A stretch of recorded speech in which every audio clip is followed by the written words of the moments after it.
Welcome back to Monday Night Light as another special edition of MNL because first of all, it's number 10, which is crazy that I put myself through 10 of these broadcasts, but also, as you can tell, my special guest in the booth with me tonight, it is CCS Partnership Night. I got the commish with me casting all three best of sevens. Nation, man, how you doing? Doing great, Patrick. I'm excited to be here. We got 6 really good teams competing tonight. A lot of these teams are in CCS. They're very talented, all in the top 25. And we mentioned earlier, Colorado number 2 taking on number 4 Tennessee. I think we got a really good slate of games tonight. Absolutely. All 6 of the teams that are playing tonight are in the top 25. And like you can see, I replied earlier to the power rankings tweet that the CCS put out that we have number 2 versus number 4. First of all, capping off the night between Colorado and Florida, or not Florida State, I just looked at the game, and UTK, and then Florida State and Cincy. Still like a, what is that, 6 and 11 that we've got? Pretty high up there.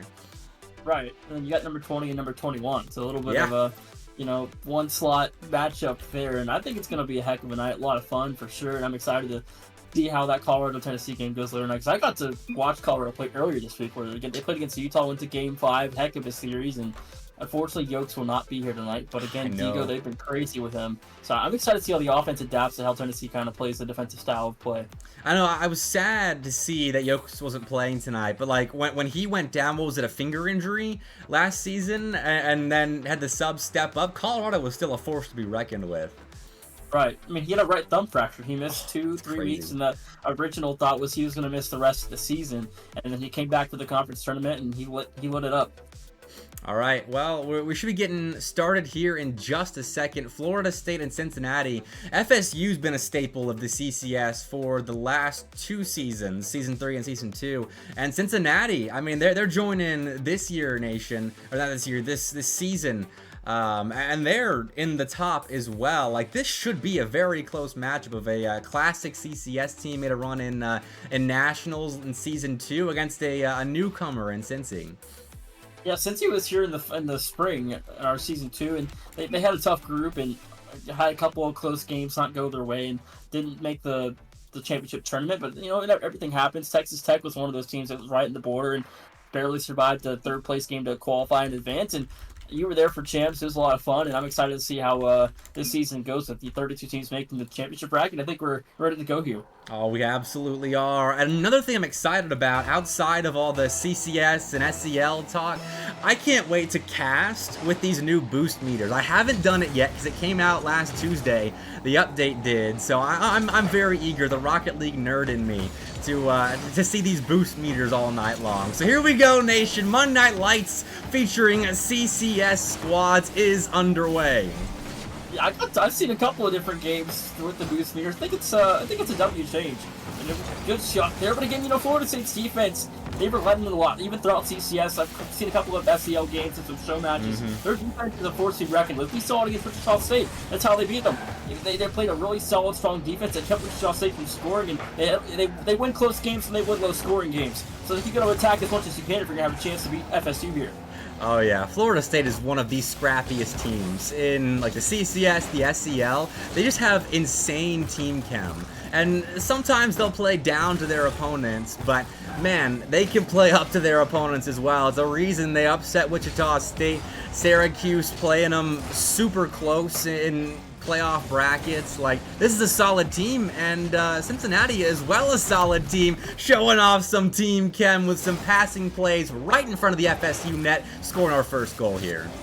Yeah, they got the first pass in front, and Frick didn't take the shot, but DX is there, cleans it up, and it's a 1-0 early Cincy lead, but it's still early in the series, obviously, about 1:07 off the clock. Plenty of time for the Seminoles to claw back. Oh yeah, plenty of time here. That was pretty though. I didn't know what happened with like the first attempt at a pass out of Cincinnati, but that second one was a dime. And that's the way to cut down a solid FSU defense. You keep them guessing all series long. And here, Luigi's trying to find a response. Get Cincinnati guessing in defense, but so far so good for the Bearcats, staying solid on that near side.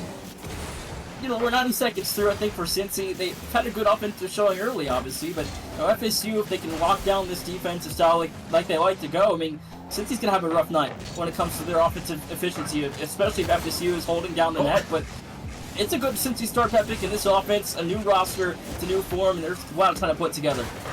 Oh, that was close. Good chance for Cincinnati in transition. Tricks, a flick over to Luigi, countering it well, but Frick, nice interception. Getting back in defense, getting in the way of Florida State's attempt at an equalizer. As Cincinnati, they're starting to let up a little bit more pressure than they started this series off with, but their counterattack game looking strong at the moment, making Florida State stretch for some saves, but still awkward at times, giving FSU the easy way out on occasion. Now another pass option there, burned down by the FSU defense. Now Florida State have been trying to attack this orange side. Halftime just in front of us here. And what have you seen this first half, especially from the FSU side as they trail 1? Cincinnati's done a great job offensively at keeping FSU kind of pinned down on this blue side, where we've seen a lot of time possession spent in the blue side. But FSU have had a couple of good looks here, but nothing has quite gone their way offensively just yet. I mean, honestly, I've seen just good defensive patience from both teams. They're biding their time. They're making the other squad's offense make the first move. And I think both teams have good enough defenses where that works. And it's going to be up to the offenses to find ways to counter that. And I mean, right now, the only counter we've seen is that nice pair of passing plays from the Bearcats and a couple of decent counterattack looks that FSU has gotten back for, or Cincinnati really couldn't capitalize completely on. And then FSU, they're just biding their time. They are waiting for that moment to strike, seeing what works in terms of getting through the Cincinnati defense. And this might, Luigi's shot just off the rebound. A little bit off target as well. Frick plays that ball awkwardly back towards his net, but FSU again close, Nation, but Cincinnati doesn't have to get out. I think coming into the night, FSU is a favorite against Cincinnati, but it's going to be a really close game, I think, especially with these teams ranked very, very close in our power poll. But both these teams very, very good. I'm excited to see this series kind of progress. Cincinnati had a hot start in the tournament in the preseason, and they kind of fell short to Purdue, but a good goal comes from Fries. We got a level game, minute 12. All right, I gotta watch this again, because this seems like a rinse and repeat of like every single Florida State counterattack throughout this first game. Just a pass upfield to whoever might be there, downfield waiting, and they take a shot on, maybe not completely on target, but somewhere in the general direction of the net. But that one was finally on and got past all of Cincinnati, and FSU tying us up. Final 60 seconds here, Bepic, and this one almost over. Trace, but he does make the touch back to the midfield, and Cincinnati again got a counter back down the blue side here, about under a minute to go. We could see overtime for the first time tonight, especially here in our first game. Oh, that's a nice dunk. Luigi setting FSU up well. Cincinnati again letting the ball get close to their net, but still getting back in time to make that touch into the corner. Luigi off the ceiling, drop down pass, and Fries just beats the entire Bearcat defense to that one, and FSU has the lead. Cincinnati's been the team that starts out strong and they kind of let up late, and FSU's making them pay for their mistake again. And with 38 seconds, Florida State back on top for the first time here in game 1. 38 seconds to go. Now Cincy really need one late here. I'm surprised that one got through, and I'm surprised that one did too. A kickoff goal gives Florida State now an insurance goal. Great win, and Luigi on the cheat, just a hair in front of Ezio there. 35 seconds, a 2-goal difference. Bepic now off the kickoff, and Florida State's going to be feeling pretty good after the kickoff goal to give them some insurance here with under 30 seconds to go. Now they're still looking for more. You give Trick space like this, you're asking for trouble. Flip reset pass to Luigi off the back wall. D-Hacks is so awkward, and he probably should have conceded on that if Luigi's actually being communicated with the teammate behind him. And okay, Cincinnati's just punished Florida State for doubling, for that double tap. And Nation, we got an interesting end of game 1 developing. 17 seconds is enough time to kind of look for the right look and take the right shot. You don't have to go too fast, but you can't have to go slow. You have to kind of be efficient and look for the right shot at the right time. And there's enough time, to kind of mess around a little bit off the kickoff. They're burned again, Bepic. 15 seconds. A 2-goal game opens back up. Oh, you're kidding me. That is so BM. Like, for the game to give Cincinnati hope there, and then just take it all away off of another kickoff goal, where the cheater just goes around the ball, or the ball goes around the cheater for Cincinnati, and Florida State scores off of it. Well, positive is they burned 2 seconds. But now another one-on-one Fries off the kickoff. Won't get by the defender. And Cincinnati, I think, are going to see themselves through to game 1. Down 0-1. Florida State, heck of a second half here in game 1. And we're able to open up things in the series 1-0. Hey, benefit of this being the best of 7, though, is that you get burned by 2 kickoff goals, you're thinking, okay, we're about even with this team. The only reason we lost was because of 2 stupid kickoffs. And if you're Cincinnati, you absolutely have to have that mentality going forward, that you are right there with FSU. Just got to get a couple more looks, I feel like, in the back half. Because you're right, they tapered off a lot there in the second half of Game 1. Right, and those 2 kickoff goals make the difference here in Game 1. It's an equal shot category, and you take the kickoffs away, it's a level game. We got overtime. Exactly, and we'll see if FSU can still maintain that kickoff advantage. It is something they're very strong at, that kickoff element of the game. But we're getting into Game 2 here. I'm going to be a second late for those of you watching right now because I want to turn up my game audio for the stream. So you're missing the kickoff. You didn't miss much, though. FSU won it, and Frick said, get that ball out of there. Let's start this game off even footing.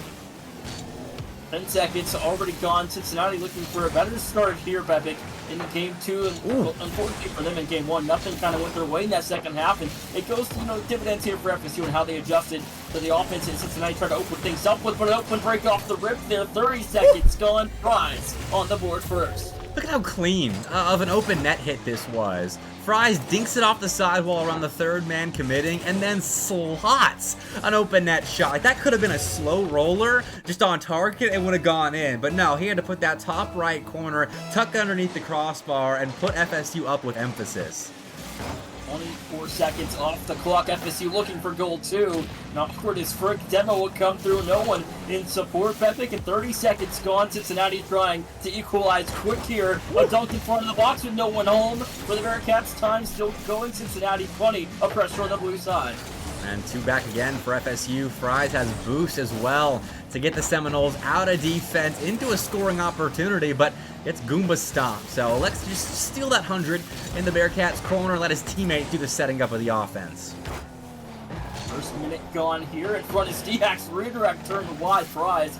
Good snap reaction there, Bepic. The first minute, plenty of action from both sides. And FSU opened things up early with the goal of their own, but so much time left here again for Cincinnati to kind of adapt. But I think looking back at Game 1, FSU had their way in the second half offensively, but the defense also leveled up. Cincinnati to try to find a way to kind of break through the brick wall that FSU kind of built in that second half.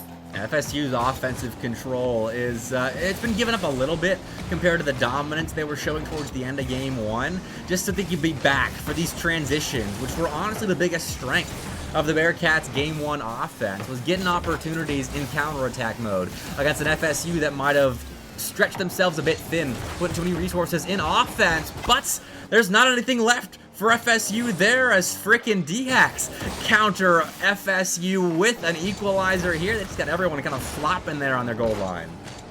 The pressure built up, and it was too much for the FSU defense there to handle, and they find the one to go their way. 3:15 left, just before the halfway point. Bepic, and we get a level game again. Cincinnati looking for a big win here in Game 2 to level the series.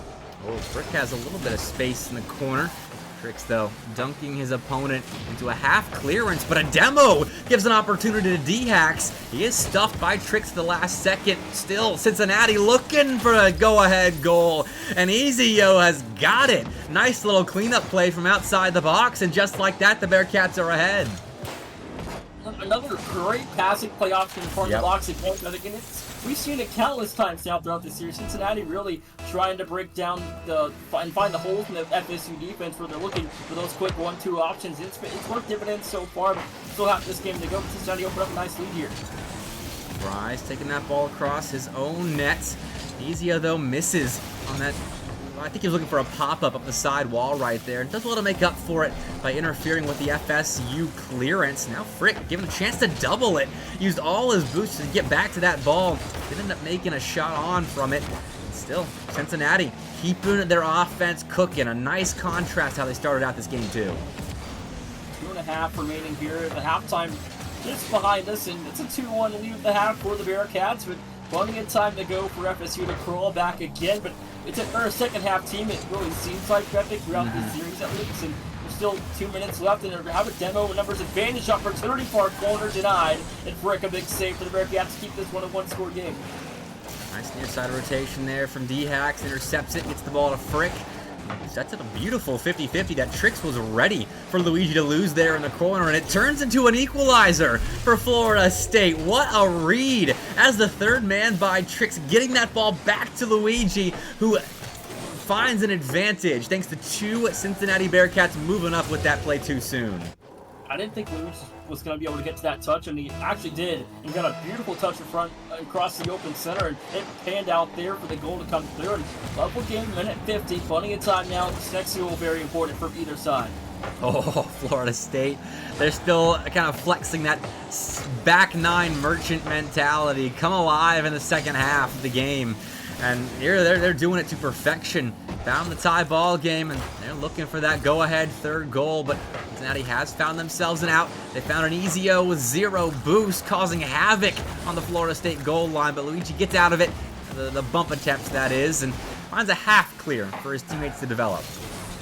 Final 80 seconds here, passed over the top, no one there, but FSU in trouble, low boost here, Bethany.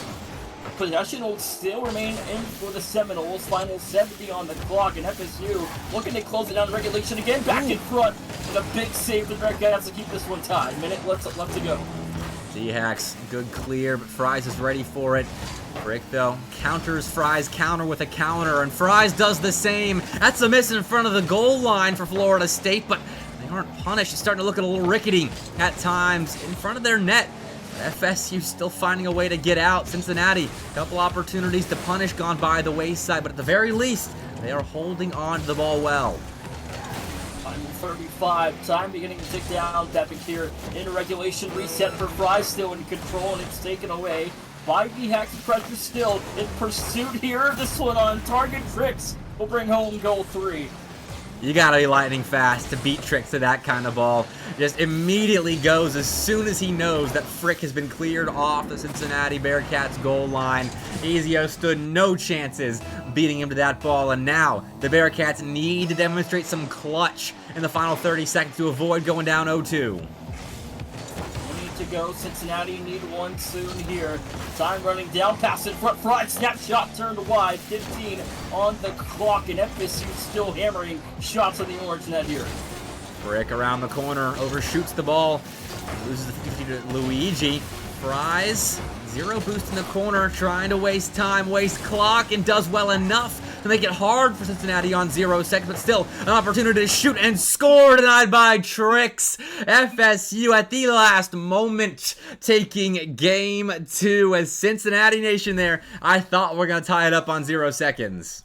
I thought they might get one look off, and then fortunately it didn't quite get the look they wanted. They got the bounce off the corner, but they didn't get that placement quite on target. They had a couple of looks late, though, and unfortunately that last goal given up by FSU paid the dividends there for the Seminoles. It's a 2-0 lead now. And I want to go back to the scoreboard real fast because I have to point out Luigi's stat line here. 0 shots, but he had 3 assists and 4 saves. That dude was doing just about everything other than actually putting shots on target that game. He was definitely the Swiss Army knife. Outside of scoring, of course, that part was left off the knife. But Trix and Fries did well enough, despite Luigi's lack of production. Cincinnati, again, Nation, losing by 1. Florida State doing just enough. The touch off the left wall that kind of put up that opportunity for the equalization goal to come through. I mean, That was the biggest play of the game, made by Luigi there, and it sets up FSU to kind of go ahead late. But this, game 3 now, a new slate. Cincinnati really need a win here, and a snapshot quickly turned away. Luigi keeps FSU unscathed. That's going a really early look for the Bearcats here in game 3. And Luigi's still doing it in defense, getting back to save that one. Cincinnati doing whatever that is in offense. D-Hacks had a chance to put in a somewhat open net. Instead, though, Florida State find a shot. Are you kidding me? That's the first goal of the game after how close Cincy was to scoring? Oh, my word. Ground hits there, and Frick a little bit too far behind the play, and he's burning the overcommit there. Back to 32 seconds. It's a quick one again for the Seminoles here. I love this game sometimes. That was such an interesting start to game 3 here. Florida State got some plot armor or something in the first 30 seconds, but they're up 1-0. Those are the facts. They're looking to make it a second. D-Hacks back in time to save that nice redirection from Luigi. Now he's just popping it up to the back wall. But D-Hacks again thwarts his opportunity. Ball pops out, and Luigi allowed to potentially shoot this if he has more in the tank. Cincinnati, though, good speed and defense to get out. First minute gone here in regulation. Florida State still in control off the left wall. Fricks playing a dunk, but he's turned wide by Ezio, and Cincinnati going to turn the Jets here, Patrick. What's kind of gone wrong, in your opinion, in these first two games where FSU's opened up the offensive capabilities of this series, and it makes that 2-0 for Luigi and Florida State firing on all cylinders here? Since he's not doing a good enough job of getting in the face of Florida State in these kind of situations, where the ball's coming off the back wall, they just are getting dusted to the aerial challenges that Florida State is forcing them to have to make. I can't even count up how many goals FSU's gotten just by blasting the ball off the back wall and then having someone there to put it on target. It's let's see, they've scored now 9 total goals. It's got to be at least 3 or 4. And Cincy just got to do a better job of defending off that back wall. Right, I like you mentioned, you got to be in front of FSU's face. I've seen this team play a lot of times, Epic. Only seen them lose twice. Game 6 at Syracuse, Game 7 at San Diego State. 2 high-quality rosters that have been, they're very offensive, aggressive style of play, and it's burned FSU. But Cincinnati here, they're trying to rely a little bit on defensive transitions, but it's not working out because FSU's defense is one of the best here in the southeastern side of the United States. And DHAX, though, able to find goal 1-308 to play. Hey, all right, Ezio pops it up to himself, beats Luigi, and that is just a phenomenal challenge taken by DHAX right in front of the FSU net. It's not easy to get that ball past Tricks in that sort of situation, but DHAX dominant, and that will get Cincinnati back within 1, committing hard on the kickoff, though. We'll have to rush back or not. DHAX, again, just a beautiful read on Tricks. Oh my. Wow. I hope Nelson go right back to DHAX. He's going to snipe that on target with 2 minutes off the clock here. And it's a 1-goal difference. We haven't seen Cincinnati get burned on the kickoff since game 1, where they kind of let 2 go through and it made the difference. But in game 3, really going to find themselves down the stretch here. But I think opportunities have got to come, and they got to be efficient for this Bearcat side. But now, of course, the numbers advantage for FSU, but almost an own goal there. Yeah, but the advantage was taken away by that back pass. It was close, it looked dangerous, but DHAX and Frick have a lot of experience playing with one another, so I'm not surprised that was a completely called play, and it turned into a near open net opportunity for Cincinnati. The ball rolled up the back wall instead, but hey, they get possession from it. They eliminate the FSU counterattack, and eventually they get themselves in a tie ball game, 2-2. Yeah, and this there by I think it was Luigi off the ceiling, gave up the open net, and DHAX can make him pay for that mistake 9 times out of 10. I would hope it would be 10 times out of 10 sometimes. Shot doesn't quite go the way you want to play. Certain things happen, but we've got a level game here, 2:10 on the clock, and FSU trying to strike yet again here with pressure continuing to build. That's a double commit from FSU, but Frick didn't have enough boost in the tank to make the immediate punish happen, so Cincinnati falling back for a moment. Ezio a nice 50-50 to get the ball out. Frick chasing it down, winning the challenge to pop that ball into the corner, but there is no more follow-up after that, as Luigi's given a little bit of room to do what he wants with the ball. That turns into a counterattack. Fries, demolitions expert on the Cincinnati goal line, bumping players out of the way, but the Bearcats hold firm. 90 seconds to change. Cincinnati trying to get back in front. About this last minute 30, I feel like FSU, when it's mattered most of late when the game is tied, they've gone clutch when they've had to. They've been elite in these last couple of moments of these regulation periods, and FSU again back trying to pull off one more clutch goal at the end of game 3.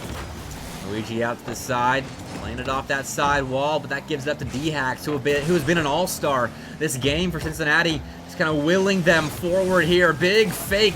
Gets one Seminole out of the way, but Tricks collects as the second challenger and forces Ezio to make a tough save in transition. That flip misses. Fries a pass over instead of the one-timer, and Luigi turns with nothing in the tank. Just salvage possession here.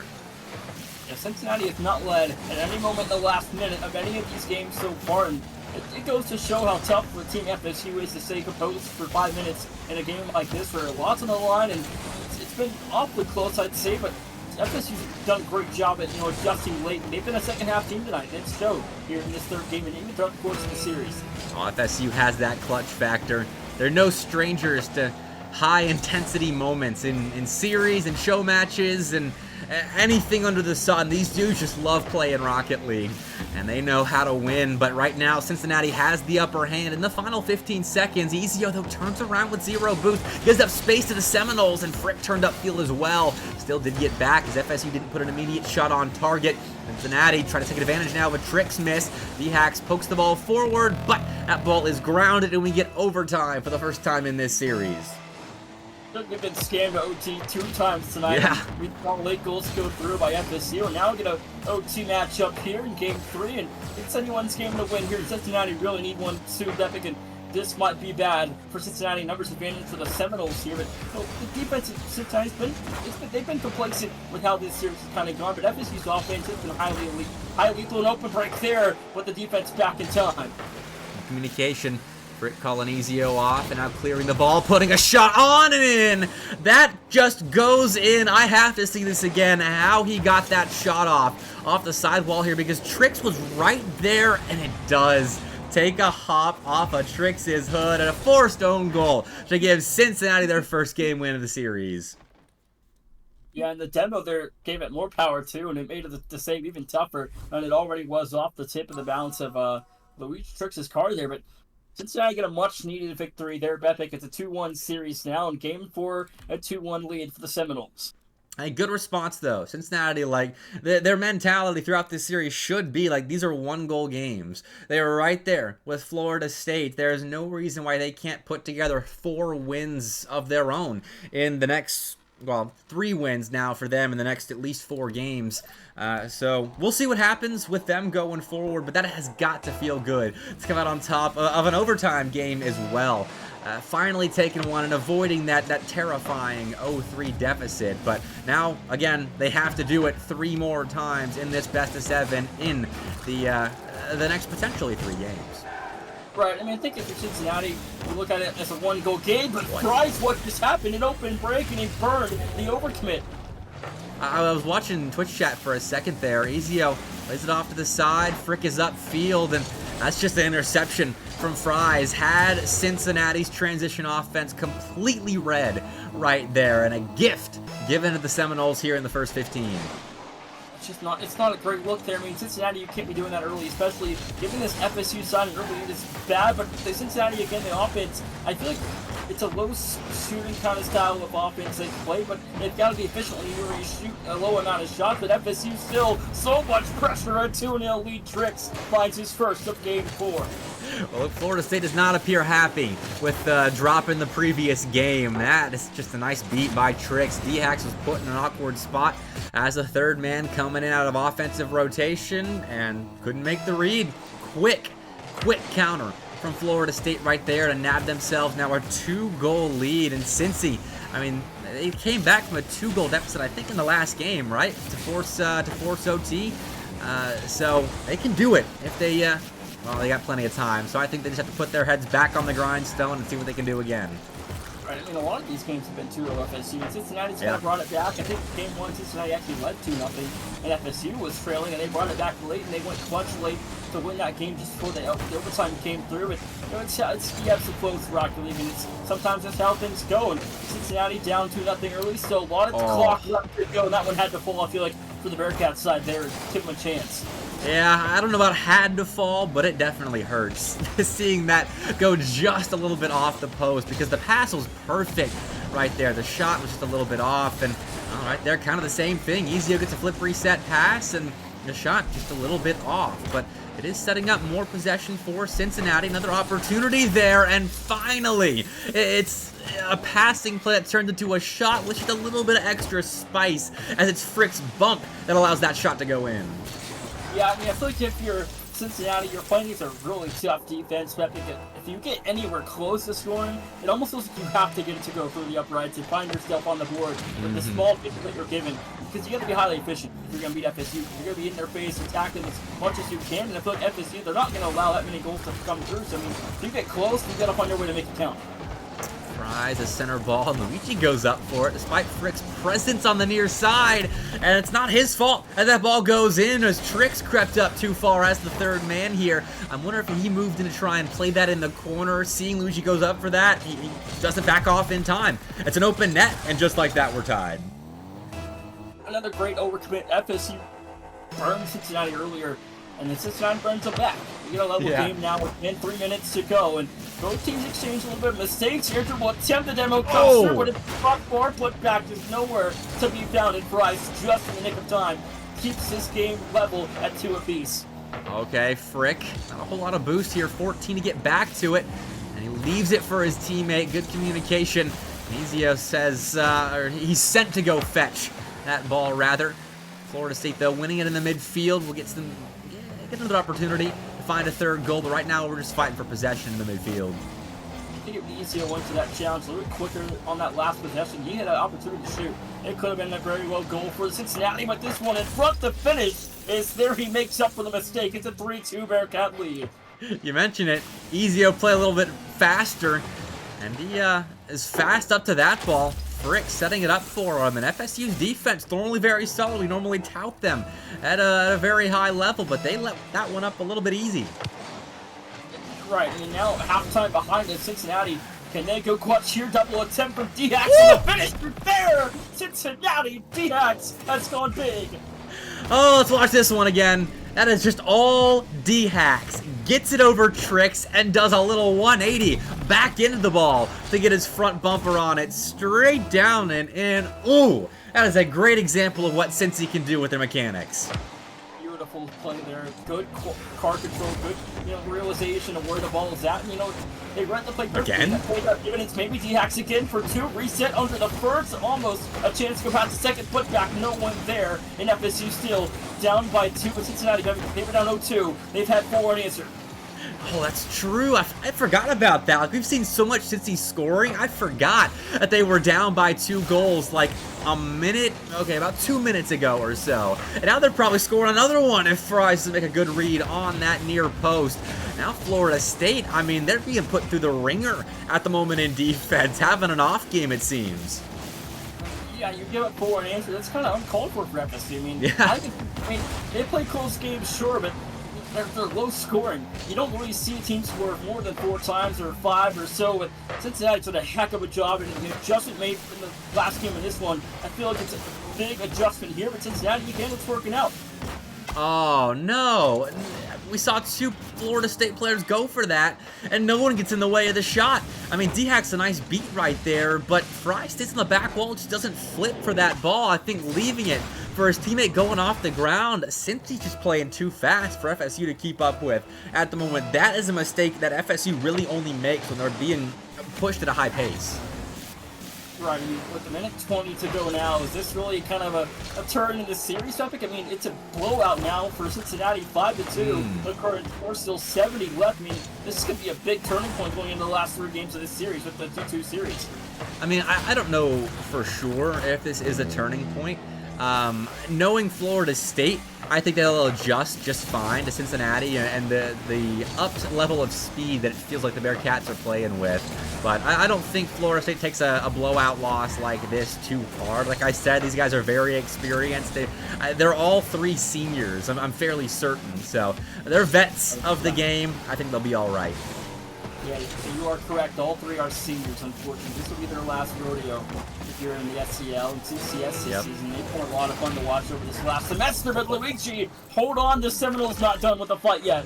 All right, and with that level-headedness comes a level of confidence, even when they're down by 2-3 goals, where they could make a go at the comeback here in the final 30 seconds. 2-28 is not unheard of for these guys. 28 seconds left. I need 2 goals to tie. 3 for the win. Frick eyeing a double here for his second of the game. But it's a little high and no one off the rebound. Bepic 20 seconds, a chance in front. Finds Prince and shifted. And FSU within 1. Oh, poor Ezio. Right here. The third man is frickin' D-Hax put too much into that play. Florida State is going to make him just play a nightmare scenario out in transition D. He just sits there, jumps, and has to hope the shot is at him. 16 seconds left, and don't look now, but here come the Seminoles. It's like a penalty shot in soccer. I mean, you're just jumping and guessing where he's going to put it. Unfortunately, he guessed wrong there in the goal line. 5 seconds, time running down. FSU maybe a chance late in Cincinnati. Back on the top of possession here, but time still on the clock. 0 seconds, the ball still alive. All right, on 0 seconds, Ezio last man. Strong touch, kind of gives the ball back to Luigi, but stays with the play.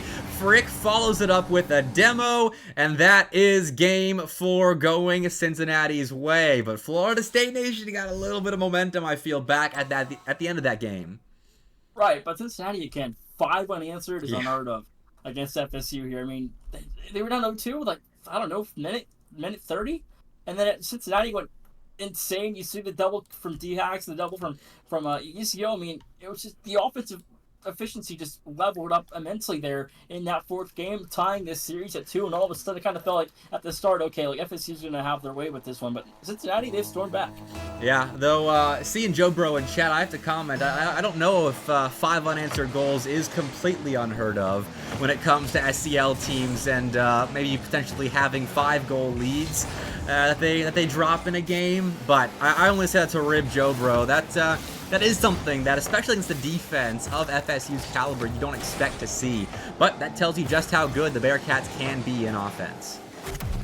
That one's going to fall through. Cincinnati a 1-0 lead, 20 seconds off the clock in Game 5. And ECO goes straight for the bump on Tricks. Doesn't even really need it, but does force Tricks into the in-and-out attempted save. And the ball immediately finding its way to the bottom right corner, giving him no time to save that, since he's going to keep it going and kind of counter that end of Game 4 that FSU tossed their way. 30 seconds gone here, and again, Cincinnati, they've looked good in the last 2 games, and now we've seen both teams win 2 in a row. Game 5, a lot on the line, match point on the line as well with the win here, but it's been a very close series and a lot of close 1-goal differences, and I think we've been fortunate enough to have a really good fun slate tonight. I'm excited for the rest of the night, but ECO, what did we just watch? We just watched him cross up the Florida State defense.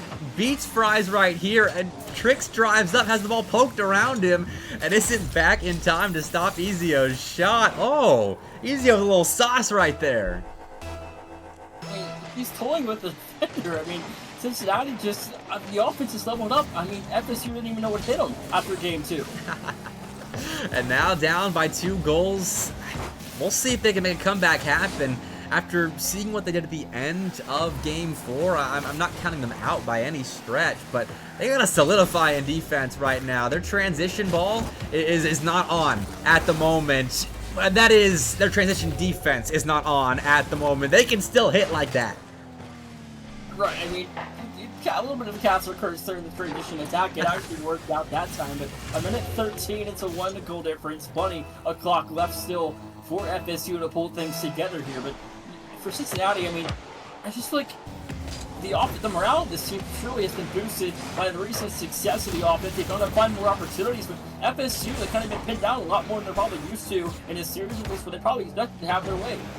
You can tell, though, Cincinnati's connecting with more bump and demo attempts on that Florida State back line. It's something they were going for from the beginning of this series, but in games 1 and 2, I would watch them go for that type of play, and it just wouldn't hit. Like, they would do those goal line sweeps. They would go after a Florida State player, but it wouldn't connect at all. It wouldn't zone FSU away from their proper defensive rotations in those kind of positions. But now it is. They've upgraded that part of the game, and that's developed into a couple of good goal-scoring opportunities in this 2-game comeback. So I'm not surprised to see Cincinnati coming back with that style of play, developing well, but they've just lost their 2-goal lead. Yeah, after Burn on another beautiful passing play in front of the box there, Fries able to find Tricks, and just a leftward shot there, gets it behind Frick, and we've seen it from both sides, and it's been a very efficient play tonight for both teams, finding the infield pass option. It's worked out for both sides very efficiently as well, keeping this game really close. Oh, fake from Luigi. It's Ezio backtracking.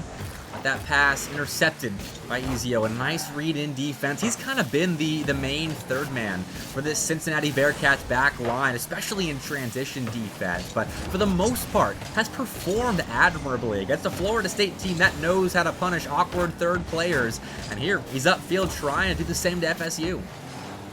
Halftime here in game number 5, a 2-2 bout so far throughout this series, and here in game 5, Frick looking for a bump from his teammate, won't get up against the 50, and it falls through for a 3-2 lead. Well, I like that. Frick going up and down, toying with Tricks in defense. D-Hacks, though, oh, okay. He forced Tricks to jump right there. And so he was trying to boost back down into the 50-50, but that's a nice read by Frick to get that ball low and force it in off the car of that FSU defender. 3-2. Nice response by Cincinnati. Still a lot of clock left to go. The team buck will come through. Redirect from DX back in front. Finds Frick open net, but it gets bumped off to finish. Not there in time. And a big stop for the FSU defense. Well, that looks so strange. I don't know how Florida State didn't concede right there. And then I also don't know how Cincinnati didn't have a clear sent right the other way toward the vulnerable transition defense. Instead, it's kind of the opposite. Cincinnati retreats for a moment, but everyone's back. They had an open net look, and Florida State almost given one up right there. Need to find an equalizer soon. 100 seconds left. If they don't find it, they'll have given up 3 straight games since in this best of 7. Minute 30 to go. D-Hacks looking for a bump, but won't get it from Frick there. Now FSU a chance to counter down the other side of the field, but Cincinnati trying to cut off the pressure. But here comes Luigi over the middle, looking to get onto the first and will, but the save will come through. 80 seconds to go. Fries expending all of his boost resources, setting up Tricks for a pot shot towards the back wall. Cincinnati not passing the ball out with just Frick on the goal line, gives Fries an open lane to shoot. He puts it short of on target, and Cincinnati is back for the rebound. That is a nice ceiling read by Luigi to make sure Cincinnati can't find an immediate counterattack, and he stays in the play deep in enemy territory, trying to prevent the Bearcats from leaving that orange half. 45 seconds left. Free jump from Luigi. Finds a dunk. I'm running down. Maybe a chance in front and another goal. Luigi credited under 40 to go on level again. Crazy dunk from Luigi, first of all, but Cincy should not have panicked that hard. Frick just comes off the back wall, and I don't think he's intending to hit that. Tries to flip out of the way of a touch he thinks is coming, perhaps, and I don't know, just puts it in. That was weird. That's one that might lead Cincinnati to find if they lose this series or lose this game. I mean, that's one they're going to want back. D-Hacks has to be solid on the goal line, and he is. It's a clear. Tricks his last man. Plays it off the ceiling. Ezio shot high. Luigi back, but Frick on his head, giving Cincinnati the lead back. 21 seconds. Cincinnati respond after the own goal. An offensive prowess play there. 21 seconds. Plenty of time for FSU. We saw what happened at the end of Game 4. They can't let that happen again, though, for Cincinnati. Oh, this is so crazy right now. This whole game has just been absolutely mental. And it's not even a closeout game for either team yet. The winner of this does get match points, but we've been going back and forth for a minute. Chance to shoot for Fries. He takes it, puts it bottom left, and the lead has gone back to a tie state again. Florida State responding here. 9 seconds left. The clutch ability, the clutch factor of FSU comes in here late. Epic 9 seconds. We got a level game at 4 apiece. This has been an absolutely mental Game 5 still, and an opportunity off a kickoff for Cincinnati could mean it goes even crazier. Frick, a flick? No, doesn't have boost, so it's a 50-50 on the goal line with Florida State that keeps the ball up. And that's a double fake from both teams that actually doesn't lead to an immediate overtime. It takes a second, but we do get to OT again for the second time this series. We'll see how it runs this go around here in Game 5. Luigi looking for something early here at Cincinnati. A little bit of pressure by FSU. Able to handle it. They used the open break attempt there, but not enough to get it through the defensive break of the FSU side. And Epic an early overtime response here out of FSU offensively. That's a nice tandem play, setting up Luigi for a shot. Double tap, though, denied by Ezio. Frick off the sidewall, trying to beat Tricks back. Is there anyone else back? No, but he does get there in time. Expends a lot of resources, though. Puts a lot of the Seminoles out of position. But they do well in these kind of situations. Pass down, turns into a shot that Frick puts back into the middle of the FSU box. I don't know how the Seminoles weathered that storm, but they get out. They find a way to make Cincinnati awkward in defense as well. But 50 seconds in, a couple of good looks, but no game-winning goals. Felt that Cincinnati, the double commit and the free jump was going to turn into one there, Bethany, but it doesn't. FSU's defense able to hold strong, and now Frick over the middle, over the first, but he gets bumped out of harm's way. The first minute gone. Both teams plenty of chances early in the overtime frame, but nothing on the boards yet. Just yep, and a chance there, and Fries a 3-2 FSU lead. Wow, that looked easy for Fries in transition. Ezio's back and elects to go up with no momentum.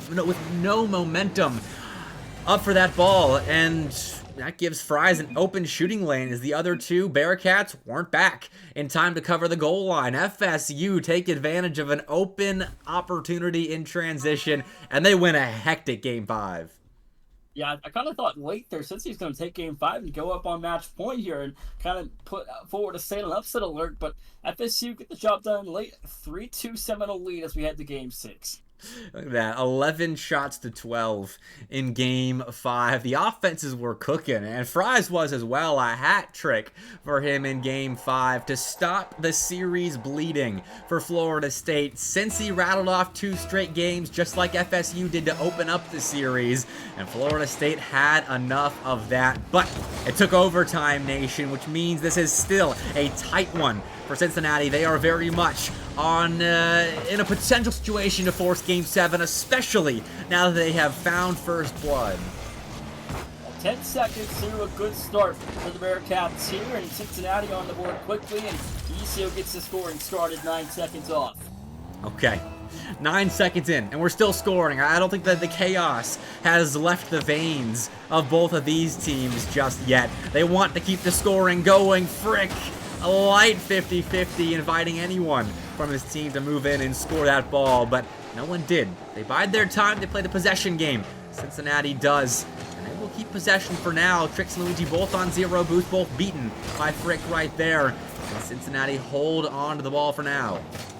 Now, Frick saying his name in his head there after that last possession, but 30 seconds gone, and Cincinnati trying to find anything they can. We talk about the aggressiveness and how you get a punch FSU in the face, and we saw it's a battle of grit here, I think, in this series, these last couple of games. It's been very chaotic and a very high-scoring affair.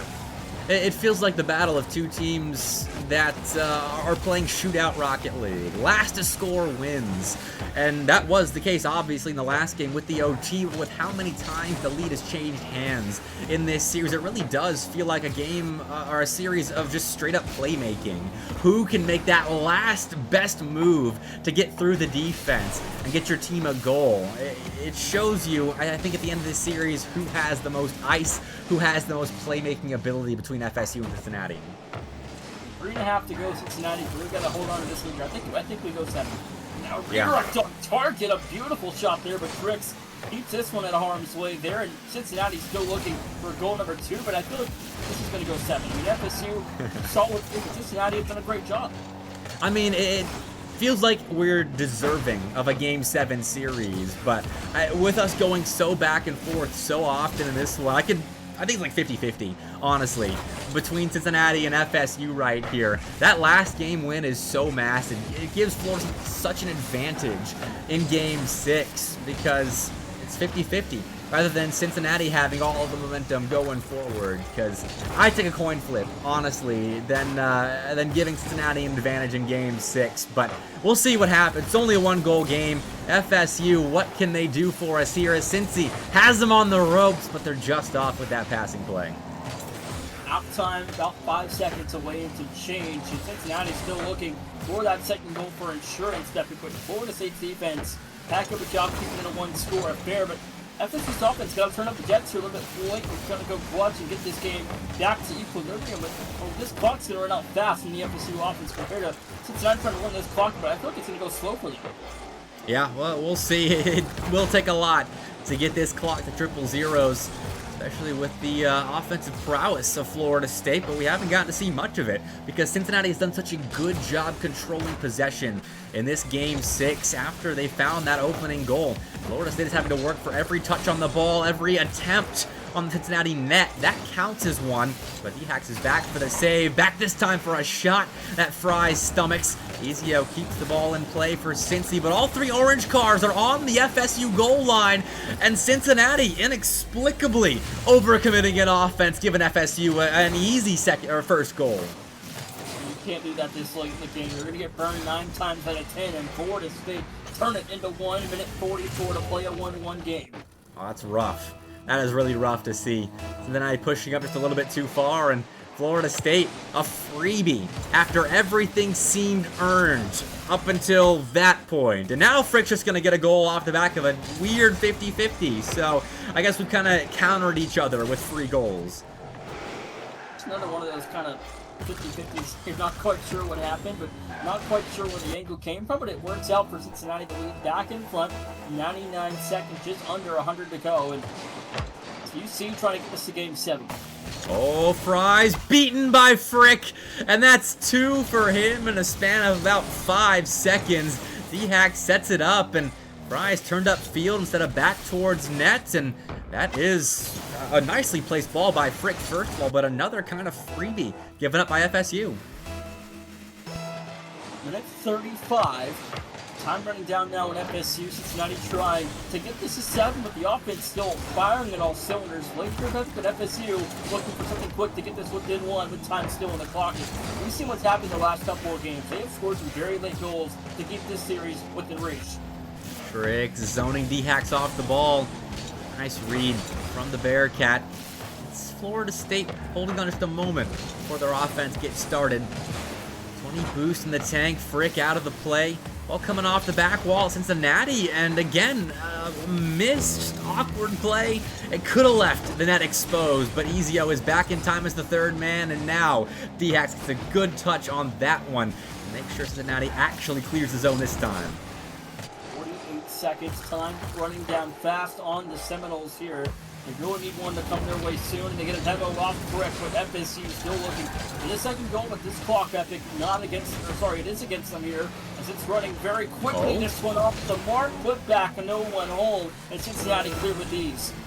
Luigi going up for this, ball off the side while he puts it on, not target, just a little bit wide, but Ademo opens things up for Ezio to close right back down. Cincinnati, despite some close shaves in defense, survive right there. Get Frick a chance to go for the Hattie. He puts it on nets, and that forces panic out of the Seminoles nation. I think we're getting game 7. It would be already thinking as well. Coming in tonight, I'll be respectful as I can. I was not expecting game 7 for these two teams. I thought FSU would wrap this thing up in 5 or 6, but Cincinnati has done a great job, and I think we got a game 7 on our hands. Hey, Cincy is a quality team. I've watched them play 2 different lands this semester. Luigi will get one more, but I think we're still getting game 7. As Cincy's got some clutch factor. They made the grand finals of the Bluegrass Boost Battle. They beat Tennessee. That's over 2 months ago, but then they beat Purdue in semis of the Queen City Clash to play Tennessee in grands of that one. I mean, Nation, this is a team that knows how to play at a very high level, and I know this is just a show match, but regardless, these schools take these matches seriously. Playing good teams, you want to show up, show out, boost your name in the power rankings, and Cincinnati, I think, is doing that tonight. You mean last season CCS. Cincinnati, very talented team throughout the course of even the top of the poll last season, I believe as well. A lot of the weeks they spent at the top, but they played Kansas very, very close. And a lot of teams were not able to do that. They only lost twice last season to Colorado and Utah, where those were crazy series. But Kansas is a tough team. Cincinnati fought neck and neck with them. And this is a very talented Cincinnati roster. They got a roster change as well this season. And I'm excited to see kind of how things work out. I think they're still kind of new in terms of their roster situation here, but it seems like it's working out how they kind of accepted it. Yeah, I mean, Frick and D-Hacks, I believe, were the 2 players that played on the land teams that I'm talking about. I think Cy was their third for those, but here, Ezio is slotted in nicely as a third man tonight, putting it to Florida State on the other side of the ball as well, and giving space to frickin' D-Hacks to operate their preferred style of offense, which is punishing mistakes here. Passing play between the 2 aforementioned land veterans, D-Hacks and Frick, showing you how to pass the ball. Yeah, I think I was told Cy was a coaching sub, but either way, he's benefited tonight with Ezio coming in 25 seconds through, and there's another beautiful infield passing play by the Bearcats. That is a gorgeous one to open up game 7. And now Florida State, again, kind of put in an awkward spot, going down early. They got to flex their comeback potential here. Tricks putting that ball towards Luigi, and that was the smarter option. Better opportunity than if he let Fries hit that ball, and now Tricks back in the play, intercepting an attempted clearance by Cincinnati, and then forcing them to play more defense by dominating that 50-50. Those Fries popping that ball up too far out in front. Ezio given an opportunity to clear in tandem with Frick. On the near side, though, Luigi stays home. And a minute in, it's just the 1 goal for Cincy. First minute gone. Another, we see the early start to Cincinnati, but FSU always seems to be able to fight back, and I'm excited to kind of see how this thing pans out for the next 3.5 minutes, because what a series it's been. Game 7, our first game of the night, say no more. It's been like 4 weeks in a row on Monday Night Lights, no matter like the special themed night or whatever it is, where the first series has gone to Game 7. I honestly don't know what's been in the waters for the first series in MNL, but the opening teams have put on shows for me the last several weeks. So I'm glad Cincy and Florida State are doing the exact same thing. I just hope it stays close in this Game 7, because Florida State right now is playing offense at a high level. They just can't break through, and then Cincy always threatening in transition as Ezio looks down the field, but just finds a blue car instead of one of his teammates. The Bearcats continue to play defense. 2 minutes gone. Frick trying to put it on target. Fries clearing with the ease here for the Seminoles. Snap shot a little high. And Fries again on the defensive save for the FSU side. Time running down. 3 minutes and a little bit under 3 minutes to go here. And Cincinnati have really turned things up here late in this series. They've taken 3 out of the last 4. I mean, they've done a great job. I mean, they've put a lot of pressure on FSU to perform at a high ability here. And FSU has struggled in these last couple of games offensively. That's a nice ball out as Fries is ready for that Tricks touch. He uses all the boost in his tank to make Ezio jump up, but he does kind of the same thing, a soft pop to his teammate up the field. But this time, the offense stays working. That's another shot from Fries on target. Frick is back.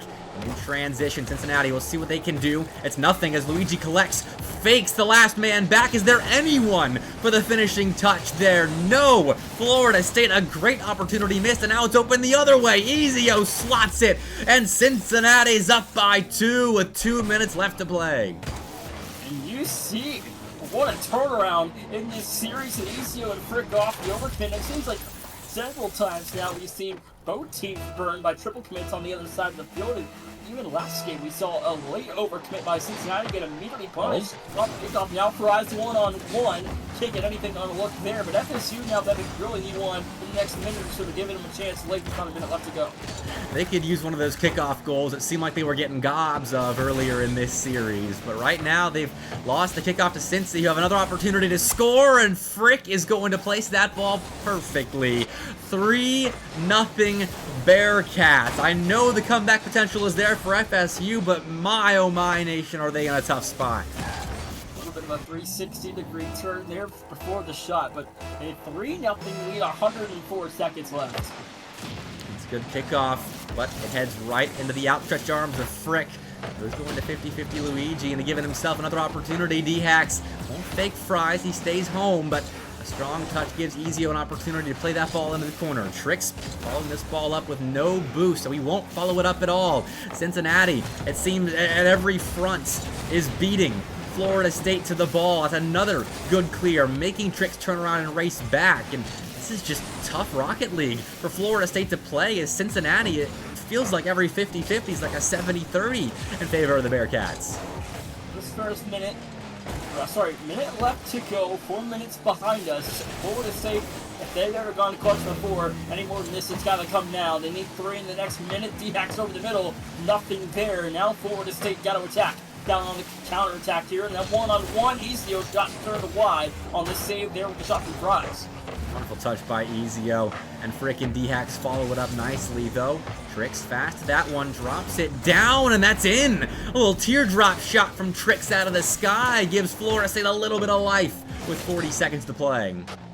40 seconds left to go here at FSU, back within 2. See what they can do for us in the business end of this Game 7.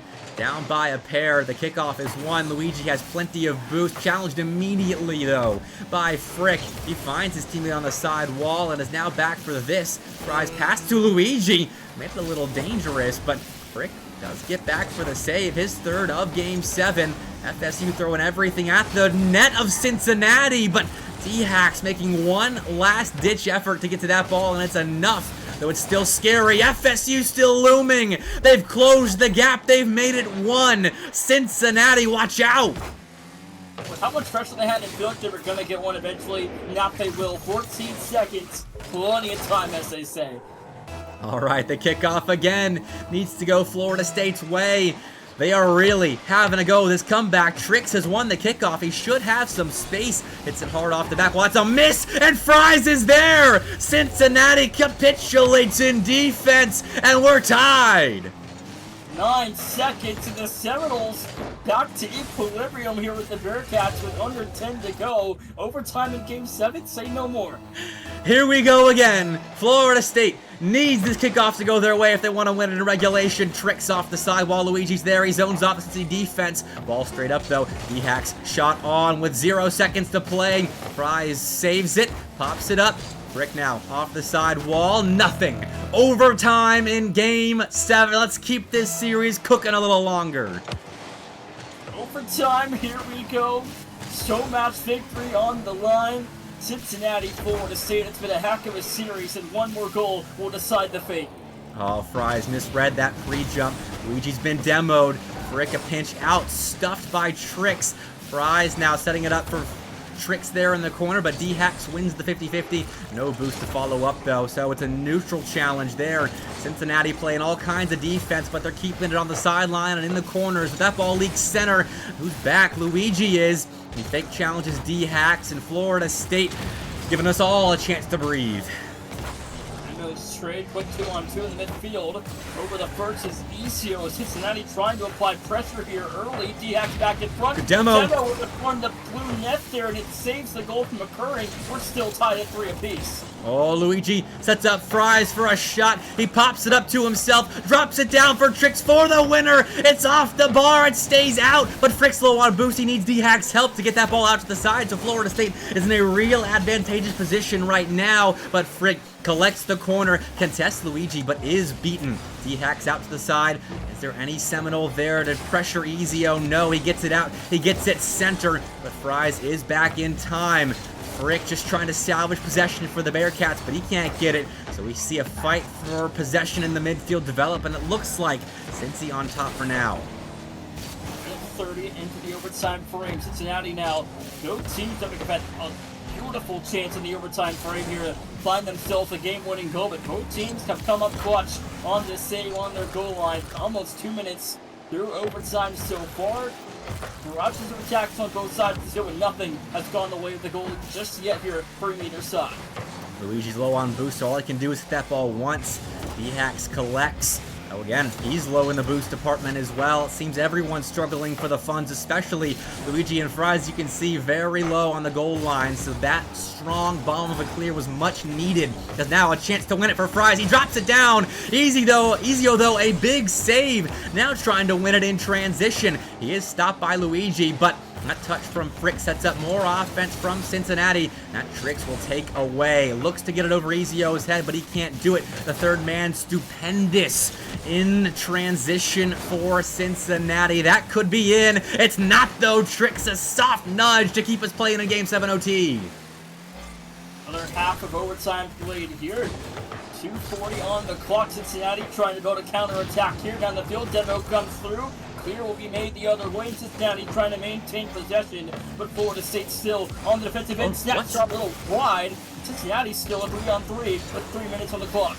Oh, they've been beaten, though. That's an open net that Florida State can't get a hold of before it hits the back wall. So many opportunities in this Game 7 OT going either way, but none of them falling. Trix back there, and 3 minutes of OT played in this Game 7, and we still have yet to find a game and a series winner. It's back in front, and we met by Ezio. Low boost, the tank would take his time. Has help in front from Frick there, but Luigi booming it back across the midfield. But just again, the time, we're up to 3.5 minutes. This one to go. Now numbers advantage the other way. 3-on-1 Ezio in trouble here. Yeah, but Florida State has no boost, so their follow-up's going to struggle. Trix has 100, and Cincinnati backed off, giving him an opportunity to fake the first man for Cincy, but that works out in the Bearcats' favor as D-Hack sets up Ezio for a shot. No winner. Fries gets the save again. Another one for him. And another minute of OT has passed without a winner in sight. 4 minutes on the clock at overtime. Still no winner decided yet. Both teams fighting neck and neck. With Luigi eyeing the winner here. Oh! Back in front, couldn't finish there. And FSU almost another one there to end things here in Game 7 overtime. Oh my word, if Luigi just stuck with it, he could have found the winner. Almost found another one right there, but the shot is just short of being on target. So Cincinnati, they find a way out. They find 100 boost in the corner, but Fries, with plenty in the tank of his own, contests D-Hacks, moves upfield. Trix has been taken out, but it's Fries and Luigi you gotta worry about. D-Hacks across the box, finding a save. Luigi on target, no! Off the crossbar again! Florida State just can't sink those game winners. 5 minutes of overtime now played here in 10 seconds, Epic, and it's been a Oh. whole other variety of chance here for an FSU cover. 5 minutes of OT. Oh, you're kidding me. That could be it. It is! Frick on an open net at exactly 5 minutes in OT. That was a bump on Fries. Trix and Luigi get sucked into the corner, and Cincinnati was there to punish. GG's. Cincinnati makes the upset happen.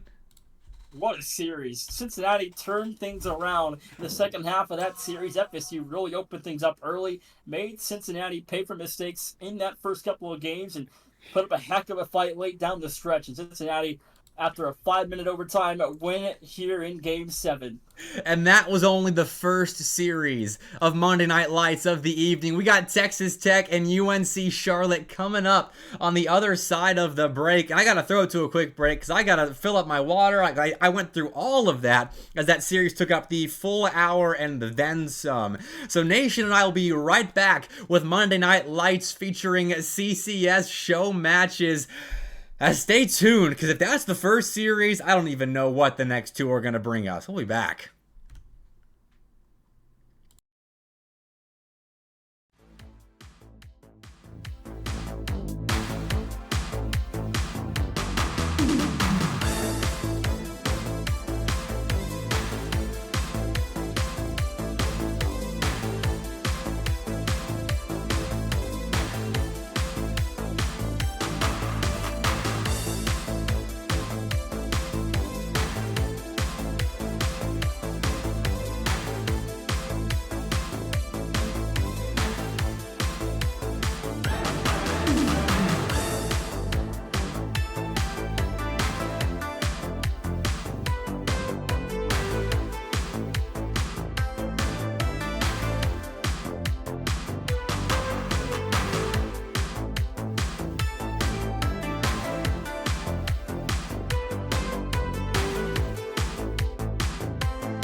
Welcome back to Monday Night Lights.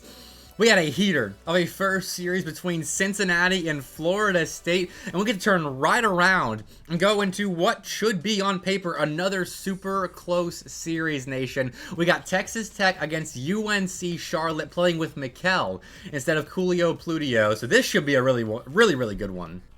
I've been told good things with the Charlotte roster. I mean, I've heard next fall they're supposed to be another really solid team, and I think coming in with, I'm not going to say who the third is, but I do know who it is. I think this Charlotte roster is going to be very talented, and I'm excited to kind of see how this roster develops. But Texas Tech on their side, very talented team. Nasirium has done a lot of damage offensively for Texas Tech. So I mean, I think if things go up the show here, this should be another close one. Well, let's hope so. I mean, we're already behind schedule, so we might as well even get further behind schedule. With another Game 7 OT, I wouldn't mind it, because we basically played 8 games in that last, well, maybe even like 8.5, 9, with the amount of overtime that we had between Florida State and Cincy. So I'm eager to see what these teams can put on display. I'm used to seeing UNCC playing with Coolio Plutio, so for them not to have him tonight, it's a different iteration of a roster that I love to watch play. So we'll see what Mikel can do in place of the normal captain spot. Oh, wow. Right, it's scoring started early, just 4 seconds through, and Charlotte goal will come through very quickly here in Game 1. Well, I didn't expect to be that immediate of an impact between Mikel and Coolio Plutio typically being in there, but an assist off kickoff, Knight, great finisher, and we're off to the races. Texas Tech's trying to respond, though. That's a good-looking chance, but Shermo's rebound opportunity is a little light. It's just a possession touch, I feel.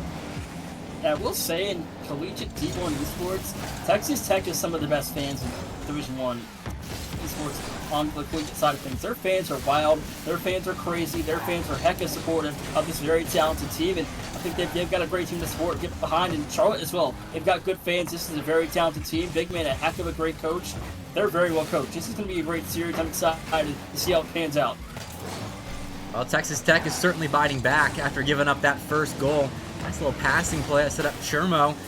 Drops it down, but UNC Charlotte kind of all over what Texas Tech is trying to do in offense at the moment. The possession is there, but the execution not quite, as they really aren't allowed to get clean shots on target so far, at least in the first minute, as UNCC's holding firm in defense. First minute gone, Texas Tech nothing on the board. And we've seen that. I think you've called a Texas Tech game before, but this is a very high-powered offense. They get started quickly, and I'm surprised Charlotte has held them off in minute 17 so far over Texas Tech. I really think they should be on the board by now. Honestly, I mean, they're getting decent looks, good setups. UNCC's just making the reads they have to right now. And then in transition, Knight and Mikkel again combining with a passing play down the pitch. Gorgeous drop down, and man, I just feel for the Texas Tech defense trying to get a read on that.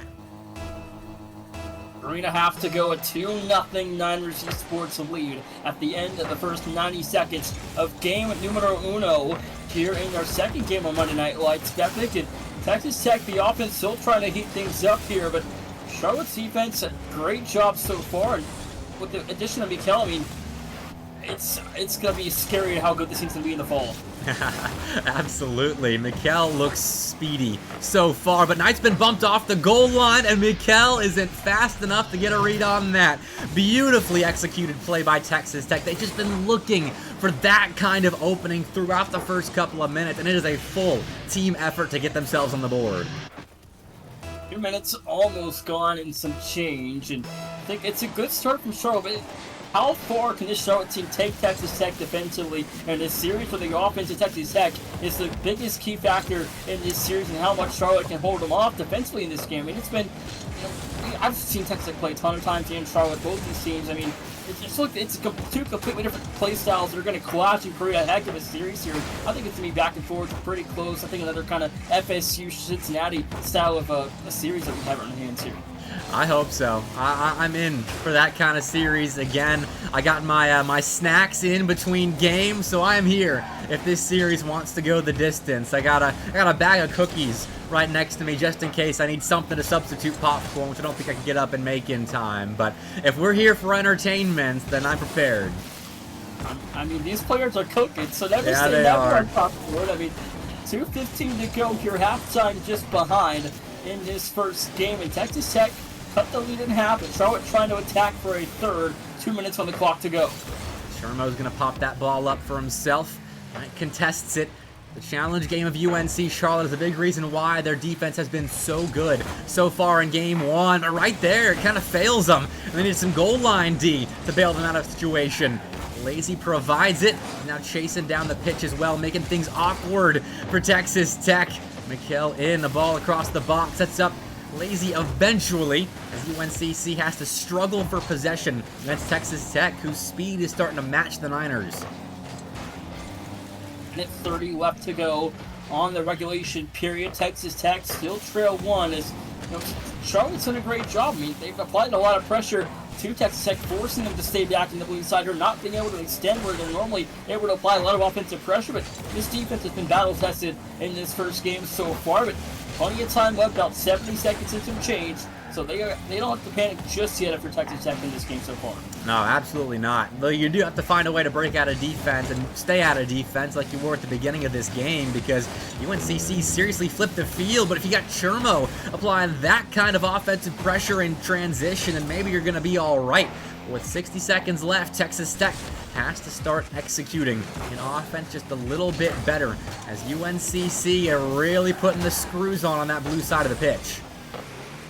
They get about 15, maybe 20 seconds till it's kind of start to time to panic a little bit here with down to 1:35 in the clock. It's going to tick real fast on Texas Tech here, but Charlotte trying to hold off a late assault here by the Texas Tech side.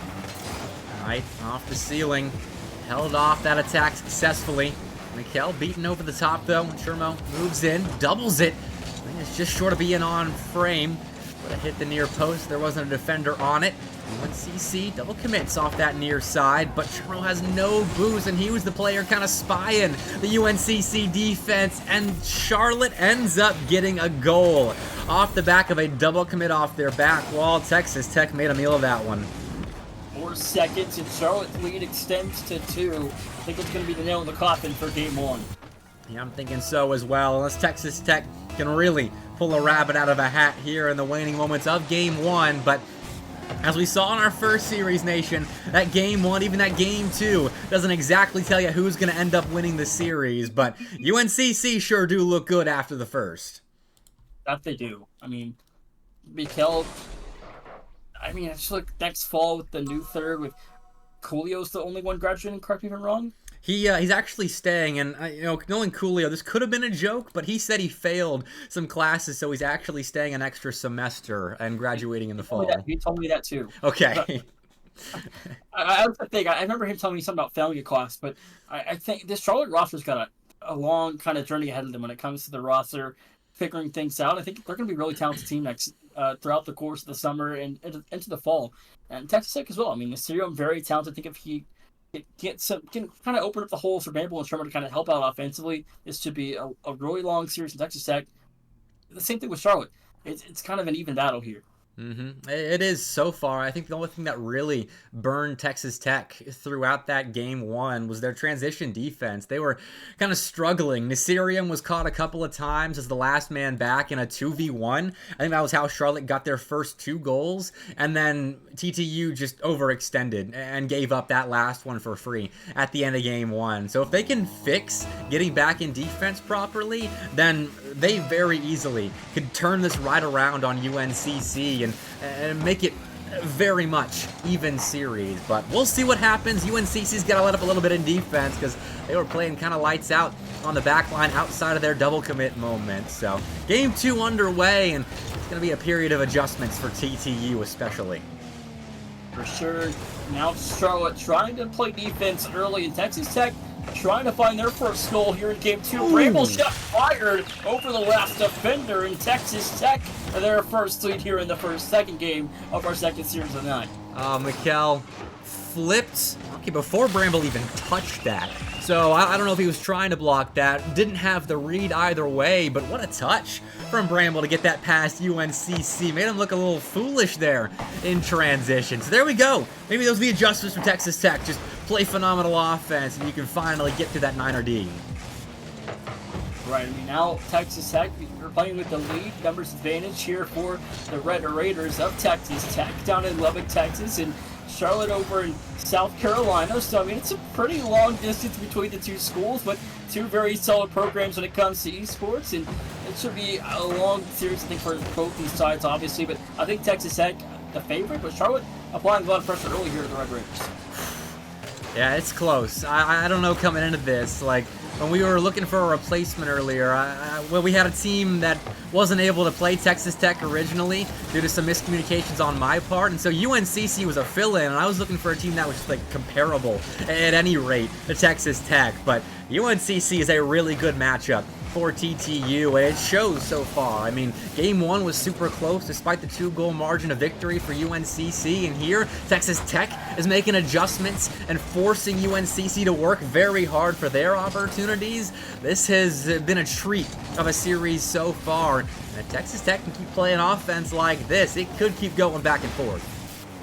Serial back in front, takes it for himself, pointing a boost up to the skies. Drop down on target, can't get to fall. 2 minutes almost gone, but Texas Tech still in full pursuit. Bramble for goal 2, make it count. Nice cleanup right there, and Assyrium off the back wall, salvaging possession and allowing Chermo into that play. Take a nice 50-50 off the side wall. Bramble being prepared for that, though. Most impressive part of that play. Well done. Texas Tech having to earn every little bit of offense right now, as UNCC still playing solid defense, but TTU taking advantage of slight mistakes. 3 minutes on the clock here in game number 2. Demo comes through for Chermo. Texas Tech up a man defensively here, but Charlotte trying to attack the blue paint. Nothing to go their way yet. Assyrium over 2 now. Last back is Knight on the 1-on-1. The save will come through. Niners unscathed on the last possession. Oh, Mikkel didn't find a touch on that passing play. And it was another one of those 2v1 instances where UNCC has a man advantage against the last man who's not in a great spot to defend, but UNCC couldn't defend it. Or sorry, UNCC couldn't capitalize. They could defend that, but the cleanup too much for them to handle. Nasirium almost had a beautiful double that Knight just narrowly stopped, but turns around as Knight was the last man. That's 3-0 Texas Tech. This is the offense that I'm used to. And yeah. I think a lot of people are kind of used to watching on stream when they're playing. I mean, it's just the firepower, the lethality of this Texas Tech team. I mean, they really make these teams kind of feel it, and it kind of mentally affects the pace of the series. I mean, it's been tough for Charlotte here in Game 2, and Texas Tech is making their statement known after a lackluster performance in Game 1, at least to their what's the word I'm looking for here? I guess expectations we can go with, but 2 minutes left. I mean, Texas Tech, it's crazy how fast things can turn around. I know, absolutely. I mean, look at that! Nasirium does get his double after a little while. The first one was denied by Knight, but he's given a second chance. And yeah, I'd say so, Nation. Things have really turned around for Texas Tech. I mean, it's like Nasirium, like when he has a great supporting cast in Trim and Bramble, when they're on, this Texas Tech team, really tough to beat. And Charlotte's get to figure out a way to kind of battle back. It's another team like Florida State. You got to punch them straight in the mouth and find ways to attack the paint. And I think if Charlotte can figure out how to do that and be efficient at it against Texas Tech, we've got a series on our hands too.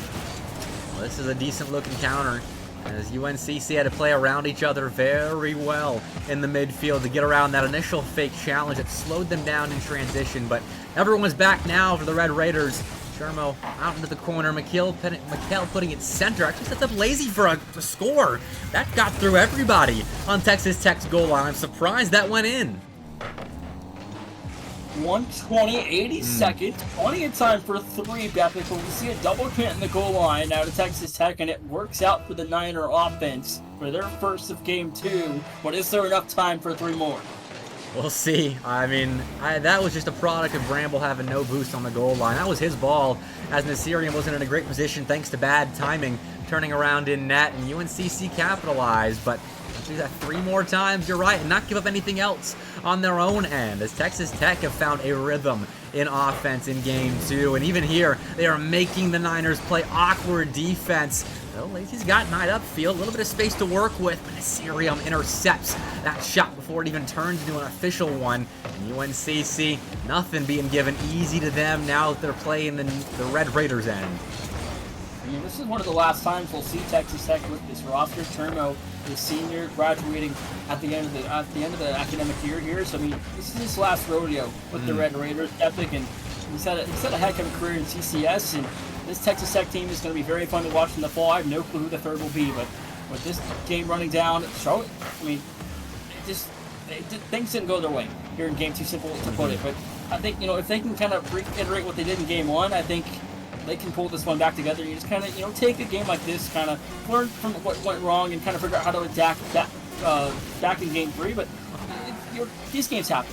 Yeah, I mean, this was a game, I think, straight up, Texas Tech was just outplaying them. And you give up games like that. You take them on the chin and you move on. To the benefit as well of UNCC starting out hot in this series. That was a really fine Game 1 from them, the 3-1 scoreline. But here, countered by a very fine Game 2. Texas Tech on the other side of that mentality here. Put up 10 shots to 2 in this one. And Nasirium and Bramble both with a pair of goals. That was just a pretty Game 2 from the Red Raiders.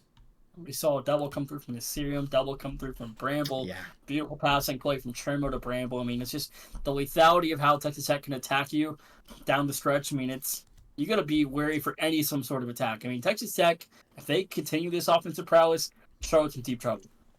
Absolutely. That level of execution is tough to stop no matter how good you are. And UNCC, I mean, in Game 1, I was kind of touting their defense a little bit, but they did have a penchant to double commit and play aggressive in their defensive rotations, and that came back to bite them a little bit here. They were left in a lot of odd man situations in defense where Texas Tech was executing enough to beat them consistently. So, Game 3, we'll see what changes. A lot changed in between Games 1 and 2, and now I'm kind of expecting something similar, perhaps favoring UNCC. I mean, yeah, but if you're Charlotte, you have to play defense over the top, because you're getting beat off the backboard by Nasirium and Bramble. So, I mean, you've got to figure out how to attack this guys and hold off the double attempts and the flip resets. I mean, you're not playing just off the ground. You got to cover over the top, where Texas Tech is highly efficient at punishing this Charlotte defense. Yeah, and those double commits aren't going to help with that, because you got to be boost efficient if you're going to play an aerial game.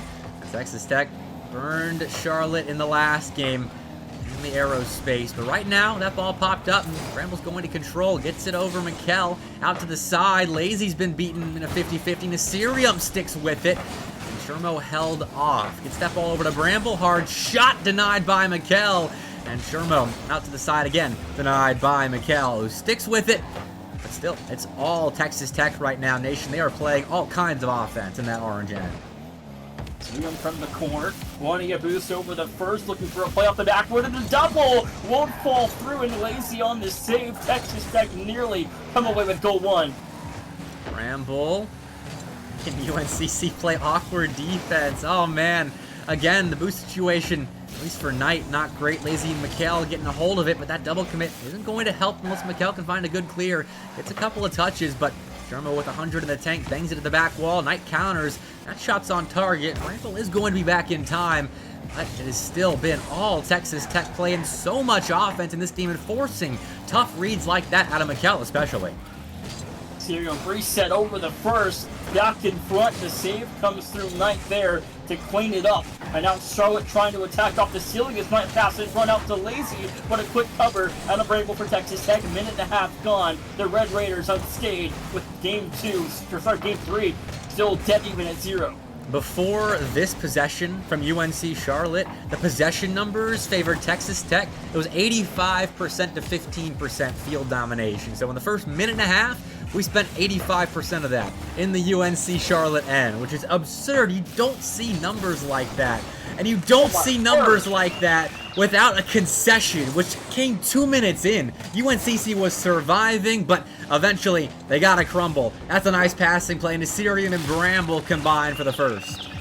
This is just the offense I'm talking about. Like, Texas Tech, like when they're on, this is the offense they like to play. When it's beautiful. It's highly efficient. They don't rely on any one player to do all the damage, to do all the carrying. All three of them, very kind of well-rounded offense, and it's highly lethal. And Charlotte, a heck of a defensive team, but this Texas Tech offense is very tough to hold down. It is, and they're flexing that in games 2 and 3. UNCC, they're looking for a response. Might have committed too much. Off to the races. Knight is beaten in transition, and Nasirium finds their first. A game 3. Oh, they just got too eager right there, Nation. Thought that was a golden chance, and they had it all blow up in their faces. Right. I mean, Texas Tech, we're going to take that any day of the week when they get an overcommit by Charlotte or any of their opponents. I mean, you take the easy ones when you get them. And they did that there. Halftime just in front. And Texas Tech trying to make it a 3-0 lead here. Bramble. I thought might get a touch on that before McHale was able to, but the defense again in the way. And speaking of wedge, Nasirium in the middle of that passing lane of UNC Charlotte. Texas Tech really looks so good right now on both ends of the ball, Nation. And insult to injury. Shermo capping off that quick possession with a massive dunk into third goal. We've barely spent any time on the Texas Tech side. I mean, this offense, I mean, how do you hold them back? I mean, they've had so much field domination like we talked about, but we spent so much time in the orange half, we've barely even seen Texas Tech under some sort of pressure. Nasirium, what else can they throw UNC Charlotte's way? Nothing is what McHale's swift answer is to that posed question. That ball off the back wall, though, Knight has to back off for. Just collect, has space to shoot. Got all 3 members of the defense to jump here. This is a serious advantage for UNCC. Bramble has no boost. Nasirium extremely low, but going off the back wall, Nasirium is allowed a clear with like 12 boost in the tank. That's a good escape for Texas Tech. Right back in front. Look at the dangerous touch here. Demo will come through. Texas Tech able to recollect Lazy on the challenge. Lost control. Nasirium in front. 50 lost. 90 seconds into Matadon change. Charlotte trail 3 with 90 seconds left. It's about over 30 seconds here. Off the ceiling, Shermo intercepts down to the ground. Nasirium contests, and Knight next up. Plays it off the side wall again. Texas Tech just in the face at every possible turn of these UNCC players. There is not much they can gain when they're moving into the offensive end. Even when Texas Tech is awkward, low on boost, they're still making saves. They're still getting touches. Knight here can't make contact with Bramble. I like the ideas from UNCC, but nothing's falling. They'll stay with that goose egg on the board. A minute left in game 3, and TTU's in fairly full control. 50 seconds to go. Texas Tech, a hot 3-0 lead, looking for a 2-1 advantage at the end of game 3 here. Epic, and I think if you're Charlotte, try to go back to what worked in game 1, and you look for the quick infield passing options where you're kind of able to burn Texas Tech a little bit early, but I mean, it was low scoring. So I mean, you got to be efficient on a higher scale to beat Texas Tech, because this offense is heated up already. They're scoring 3 to 4, maybe 5 goals a game. I mean, how do you even hold that back, especially when you're only scoring 1 or 2 goals a game?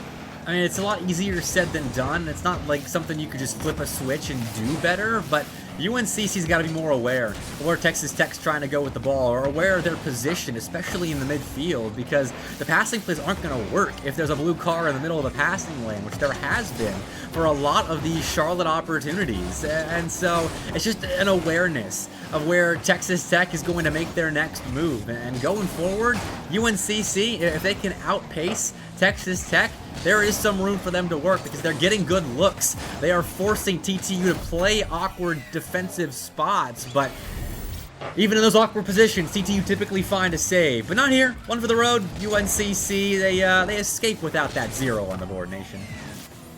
They do. They get 1 to go with 0 seconds. Yay. Texas Tech, though, still walk away victorious. 2-1. The series lead, the Red Raiders lead extends. And 12 shots. Like, UNCC, after that slow start in offense, they were able to find 8 at the end there, but giving up 12 to Texas Tech when their offense is looking as good as it is right now, and giving up a combined 11 to Bramble and Nasirium, you're asking for trouble. With that amount of offensive productivity going the way of TTU in the hands of their best-looking players at the moment. Like, McKellen Lazy made a combined 7 saves, so kudos to them, but still, I mean, that's just pure danger. It's screaming, flashing red lights at you, Nation. Right, I mean, in the first minute and a half alone, we saw at least a good, probably 75% of the shots we saw out of Texas Tech the whole game. I mean, Charlotte was under severe pressure to kick things off here in Game 3, and eventually it led to the treadmill goal. But, I mean, Charlotte held off the attack for quite some time.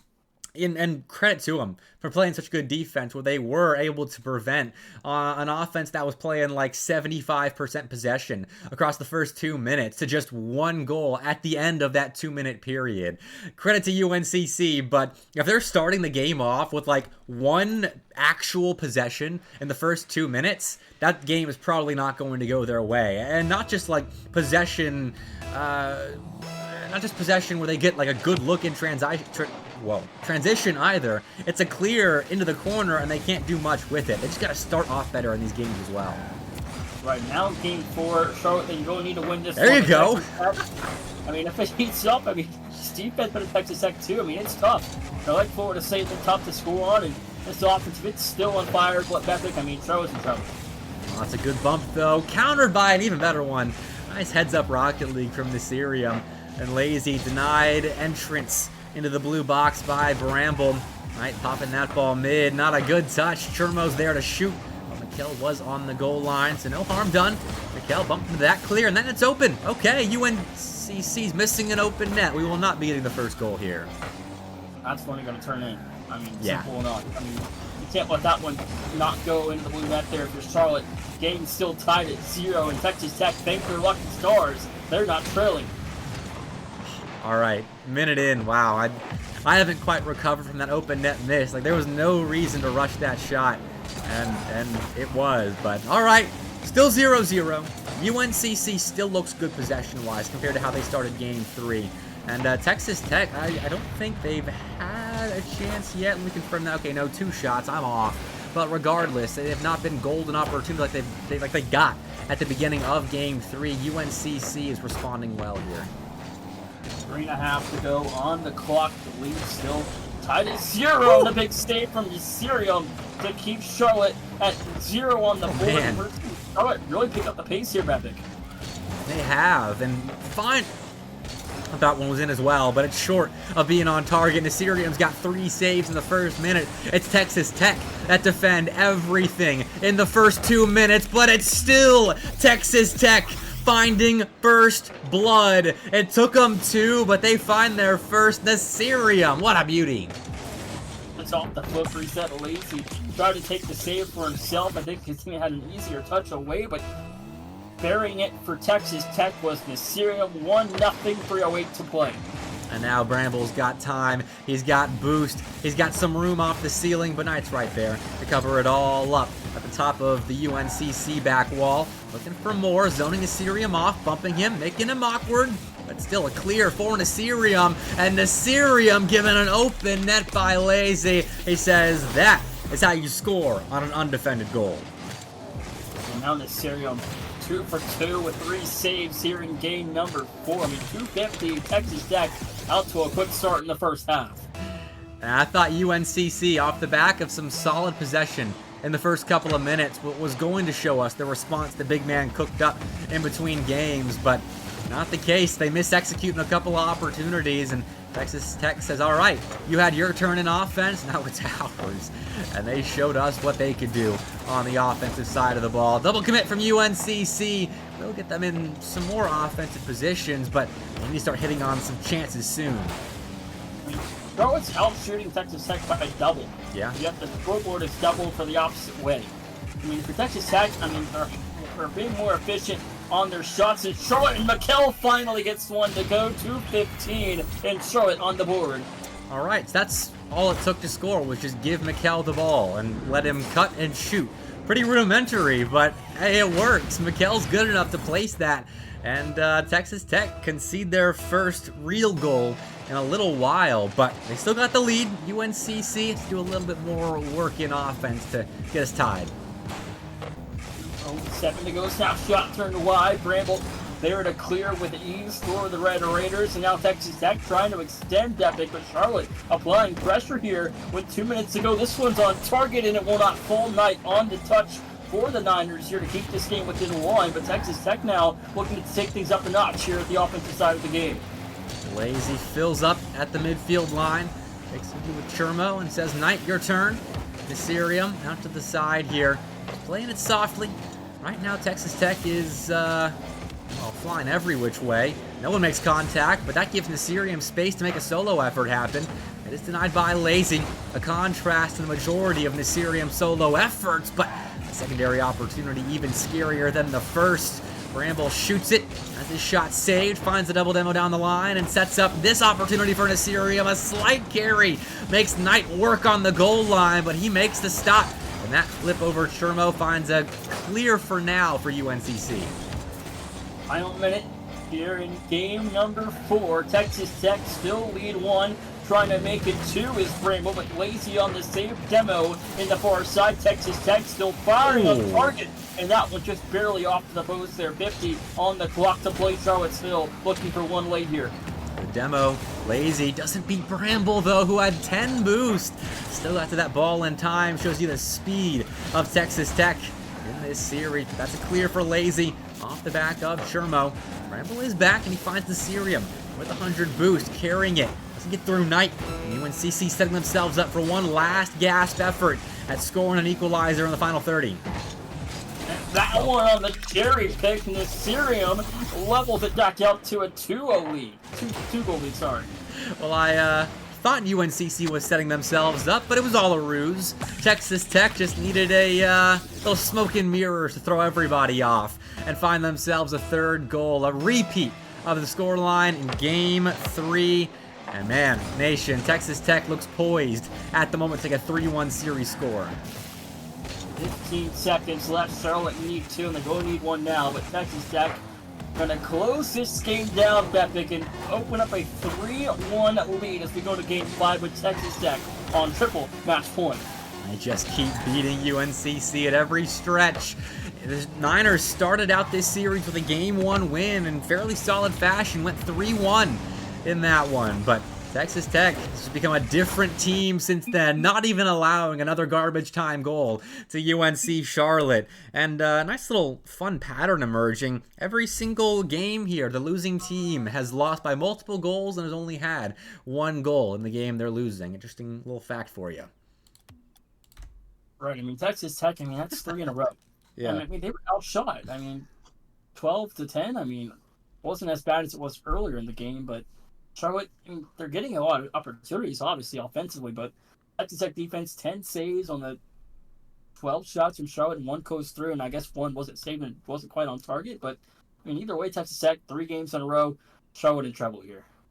Yeah, I mean, you look at a team putting up 12 shots in a game, and you would expect a little more than just 1 goal. On a McKell solo play as well, like, he just caught that, turned and flicked, and it was a simple play, but Texas Tech wasn't quite prepared for, and it shows you that they are human. But UNCC, they've got a lot of offensive struggles to sort out right now, and I hope Big Man was really paying attention to that game and is coaching up the Niners here, as Texas Tech look like a difficult team to beat right now, Nation. If you're looking like this in a show match at the beginning of the CCS season, I think you're a team poised to make a run.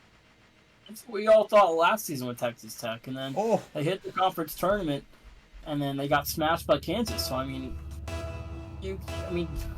that's just how the cookie crumbles sometimes. But we're underway here in Game 5. All right, getting smashed by Kansas though is like you can be a really good team and still get smashed by Kansas.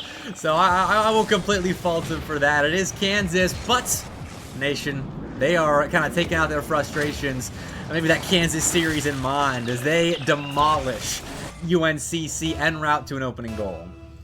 Yeah, they still advanced the championship bracket through the third place game with a win over Utah, and I think they were defeated by FAU in the round of 12, I believe. Someone correct me if I'm wrong there, but I think it was FAU in Game 5 in the first round.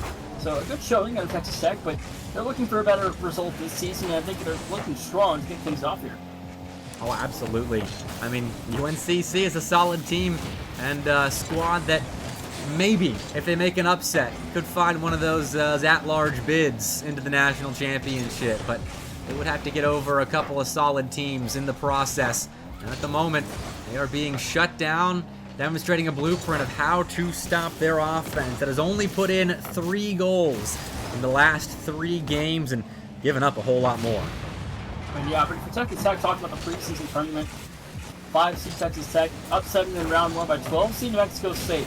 So they got a little scared in that tournament where they unfortunately bowed out in the first round, and that was not the result they were looking for. But they got another chance to prove themselves tonight, but not levels things up at 1. How did Knight shoot that on target? I mean, Bramble and Nasirium are right there contesting, and the ball skips off of Nasirium's car, and Knight's still ready for it to put it on frame. Beautifully done. And all right, just like that, we're even. The Niners having a go at the back half of this series. First minute gone, Nasirium almost over Mikel, but he does find the touch tonight, applying pressure in midfield. Cherno on the kill. Numbers advantage, but Lazy back with an easy save. Another one dead for Knight. And now Charlotte trying to set up the attack here in the blue side. Lazy 50-50. Nasirium stays in the play. Bramble tosses the ball back out to him. He turns the favor, gives it over to Chermo. Just kind of putting a pot shot on, making sure the UNCC defense is awake on the goal line. But in doing so, spaced them out well, which is a little surprising considering how light that touch was. But the Niners get out, find a way out of their defense, force TTU to reset, which they do. It's a Bramble for a shot. Stopped by Knight. We'll stay at 1 apiece. And that one on target makes that 2. 3:03 to go. Texas Tech back in the lead. Okay, Mikel's going for a 100 boost here, and the second man cheats up. Tries to find a touch there, but isn't expecting that extra little doink over his head from Chermo. And I mean, UNCC's defensive rotations have really been the bane of their existence in this series. They cannot get the timing down, when to go for boost, when to vacate the net, and Texas Tech has been all over them in those kind of spots. 2:50 on the clock to go. Nasirium killed by Mikel, firing there with Knight. The save comes through, put back off a double attempt, denied. And this one from Mikel, a little bit to the corner there, but good looks late in the first half by Charlotte, with nothing on the boards there and at the end of the first half. 2:30 to go. Charlotte still trail 1. Pass off the side, finds Mikel, who slots the shot. And UNCC is back in business, taking advantage of a touch off the sidewall from Chermo.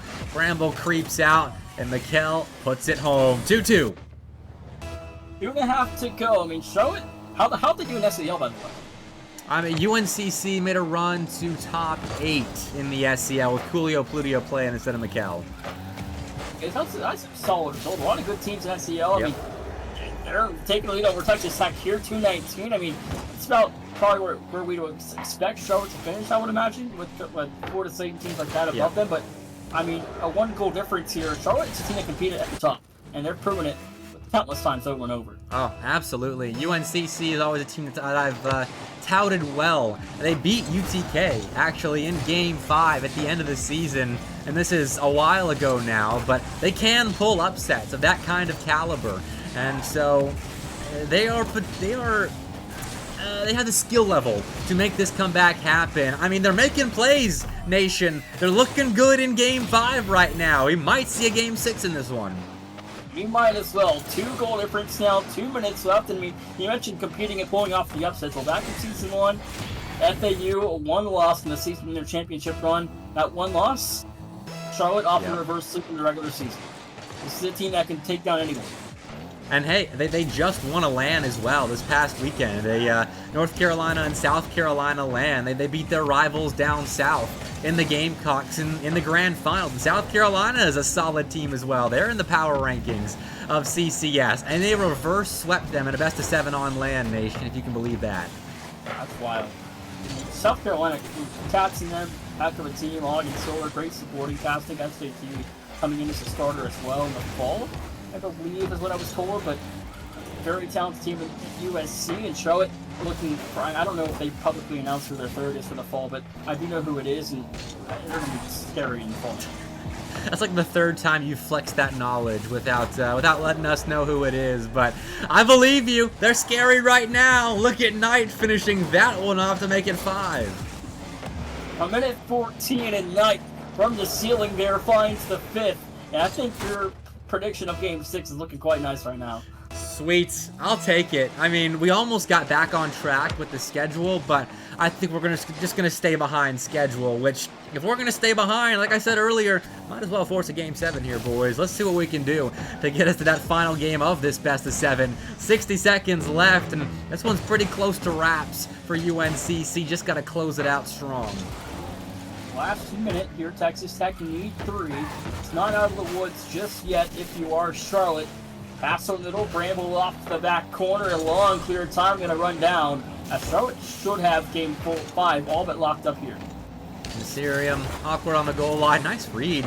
I mean, the fact that Texas Tech is still making reads like that demonstrates how good they are, especially in defense. They've been doing that this entire series. It had to have frustrated UNCC at some point or another, the crazy reads that they were getting. But this is possession for the Niners. They are just wasting clock perfectly. And I mean, TTU got shut down this game relative to the numbers they were putting up in previous games in this series. That was almost a pre-jump goal for Lazy. Might have had that read off the goal line. I think UNCC got their mojo back. Yeah, they came down to the benches in Game 5. They proved themselves here, and Texas Tech had their way in Games 2 through 4, and they dominated the field offensively, and now we got to get the series back on our hands. We head on to a Game 6, and we'll see what Charlotte can do. And as soon as the ball touches the ground, the win will be confirmed, but no one is interested in ending this Game 5 just yet. They had so much fun playing it. Might as well keep going. And, Nation, any prediction? What happens here? Ball grounded or a goal for either team? Goal. Never mind. I mean, the ball's still up, so your prediction could still be the case. But it's looking a little less likely than it was as soon as you said it. It's both not for quite some time now, man. I mean, okay, there we go. All right. That took like 30 seconds to ground. That was actually crazy. In like a blowout game, that ball was kept up for decades right there. But I love it. The teams are having fun, and I can appreciate that. That's what these show matches are about. But you still want to win it. And UNCC demonstrating some of that comeback potential. They want to win it. Knight dropped a hattie on 8 shots there, Nation. If they can keep going, I want that Game 7. And you see 10 shots for Texas Tech and only 2. Yeah. Find the back of the orange net there, and 13 at Charlotte, and they got 5 to go the back of the blue net. I mean, big response game out of Charlotte. Now moving forward to Game 6. Charlotte, everything's still on the line. They're on their last life, but they do force the series into another game. And Game 6, Charlotte, if they can keep up that level of offensive execution, they're right there with Texas Tech. That's honestly been the difference in this series, is TTU looked on for that span of games 2 through 4. And then UNC Charlotte started getting a little bit back until they finally executed enough in Game 5 to get over that TTU defensive speed bump in the ground that was stopping them in that stretch of 3 games that TTU put together to give themselves that 3-1 series lead. But, Nation, I'll let you know, They were down 3-1. UNCC was last week against Purdue on Monday Night Lights, and they came back and won that series. And that was with Coolio Pludio instead of Mikkel. So we'll see what UNC Charlotte could do this week on MNL. First 15 seconds gone. You gotta feel like Texas Tech is gonna turn the Jets back on here. I mean, they get kicked in a little bit in Game 5, and they're gonna want to put things back intact here for Game 6. Close this series down where they win and get out of here with the W in their books. But Nasirium has let the charge, and now he will hear Cherno on the first one. That was clean. Bump from Lazy to give Bramble some space down the sideline, just hooks it off the back wall, and that is just textbook from Texas Tech. That is how you counterattack right there. A little bump to throw off the transition D, put speed on it to make the reads difficult, and make sure you execute on the shot. There we go. Bleeding stopped. 4:15 to go, Texas Tech. Back out in front. 2 dead for Bramble and Cherma. And Charlotte now 1 man up here in the offensive end. Bramble, at 0 boost, exhausting all resources in his tank to get that ball clear, but it works out. Chance here, he gets back into the play, pops off the back wall for Nasirium, and I love the idea. I love the attempt at adding another clip to my featured clips on my Twitch channel, but not quite there. The boost funds not in order. Texas Tech retreats and give UNCC an opportunity to clear the zone, which they can't execute on. That D-hack goal up there for your clips, I mean, that was impressive. Oh, yeah. All right, pass outs. See if we can get another D-hacks-esque goal. You're right. As my featured clips list, I was watching some before the stream today, and I swear, like, these schools, Nation, the amount of showing out that they do for just best-of-7 show matches, I love so much. It makes me so happy about the state of collegiate when I see how hard these players try for show matches. I mean, it's a lot of fun to watch, especially the teams that are building to play in these show matches for fun, for content, and just kind of get their name out there where they're trying to look for, I don't know, maybe they want to challenge somebody if they know it's hurting them, and they're just trying to beat them for the content and the upset purpose and for the quick morale of the team for some fun, you know? I mean, at the end of the day, there's rivalries in college sports, and I think we're seeing a lot of that kind of go in esports here, and I think Texas Tech, I mean, for them, I mean, it's a talented roster that can go a long way, but same with Charlotte. I mean, this has been a good series despite the dominance that we saw in games 2 through 4 of the Red Raiders. Oh, Lazy in a 1v1, flicks it top right. Nasirium's back in time for both saves. What a pair of blocks from Nasirium. And that's it for that UNCC attack. Wow, what an effort on the goal line. Comes fine over the middle, the kill was made, and it's a 1-1 game again, 2:19, and there goes the Charlotte goal. I mean, what an effort by Nasirium, but unfortunately, UNCC hit harder the next time their opportunity came around. 1-1. That Game 7 bid is still alive. 2:18 to go, Lazy. Over the first, back in front is Nasirium. He's in control. Final 2 minutes approaching here, Epic in Game 6. Prediction? Are we headed to Game 7? Oh, of course. I mean, you're talking to the guy that wants as many Game 7s as possible on his stream for Monday Night Lights, but UNCC, they still need that one more. And Texas Tech right now, with Nasirium especially online, I don't know if they're willing to give a Game 7 up. 50 to go. Texas Tech pass in front. The shot is good. Mikkel 2-1. The Niners back in front. Well, I mean, they might be forced to give it up. That was a pretty pass from Knight. Put it on the front bumper of Mikkel right there. And Nasirium, despite the brilliance, could not get it done there. I don't know if you saw that, but Nasirium, the ball went right through him. Yeah, he's going to flip right through it. And the ball just barely over his front bumper. Minute 40 to go here. Game 7 started to win with this score. Stands Bramble 1-on-2. Lost to the right side. Mikkel met by Nasirium. Back in front for Chermo. Leftward shot angle there. Won't fall. Knight on the save with Texas Tech. Still in pursuit. A minute 20 to go. That's a good clearance, but Nasirium's on it. Double to the back wall. Should set up for another touch, but leaves it for Chermo, who had boost and a better angle on the ball. Texas Tech doing a good job controlling possession at the moment, but that misread of where Mikkel was going with the ball actually won't hurt them too much. Mikkel didn't have enough boost to make the complete conversion into offense happen. And now, Nasirium, off the back of some pressure from his teammate on the UNCC backline, goes low with it, and we're all tied up. 1 minute remaining. 2-0. Texas Tech can close it down with one more goal, potentially. Charlotte, though, now need another to force game number 7 here in our second match of the night. Good kickoff for Texas Tech. Chermo picking up pads, finding a demo, but that ball takes an awful bounce. Nasirium, though, fakes it. And Lazy now with 100 boost with some space, but Bramble slams his nose into the ceiling and still finds touch on the ball, finds Chermo, but no shot develops. UNCC find a handle on that play from Texas Tech. They find a clear, a flick, a teammate, but no shot again. The last touch thwarting the setup efforts from both these squads. 30 seconds left to go. Bramble off the ceiling, found the Nasirium back in front. Bump comes through. Chermo firing. Oh. No one night on the save.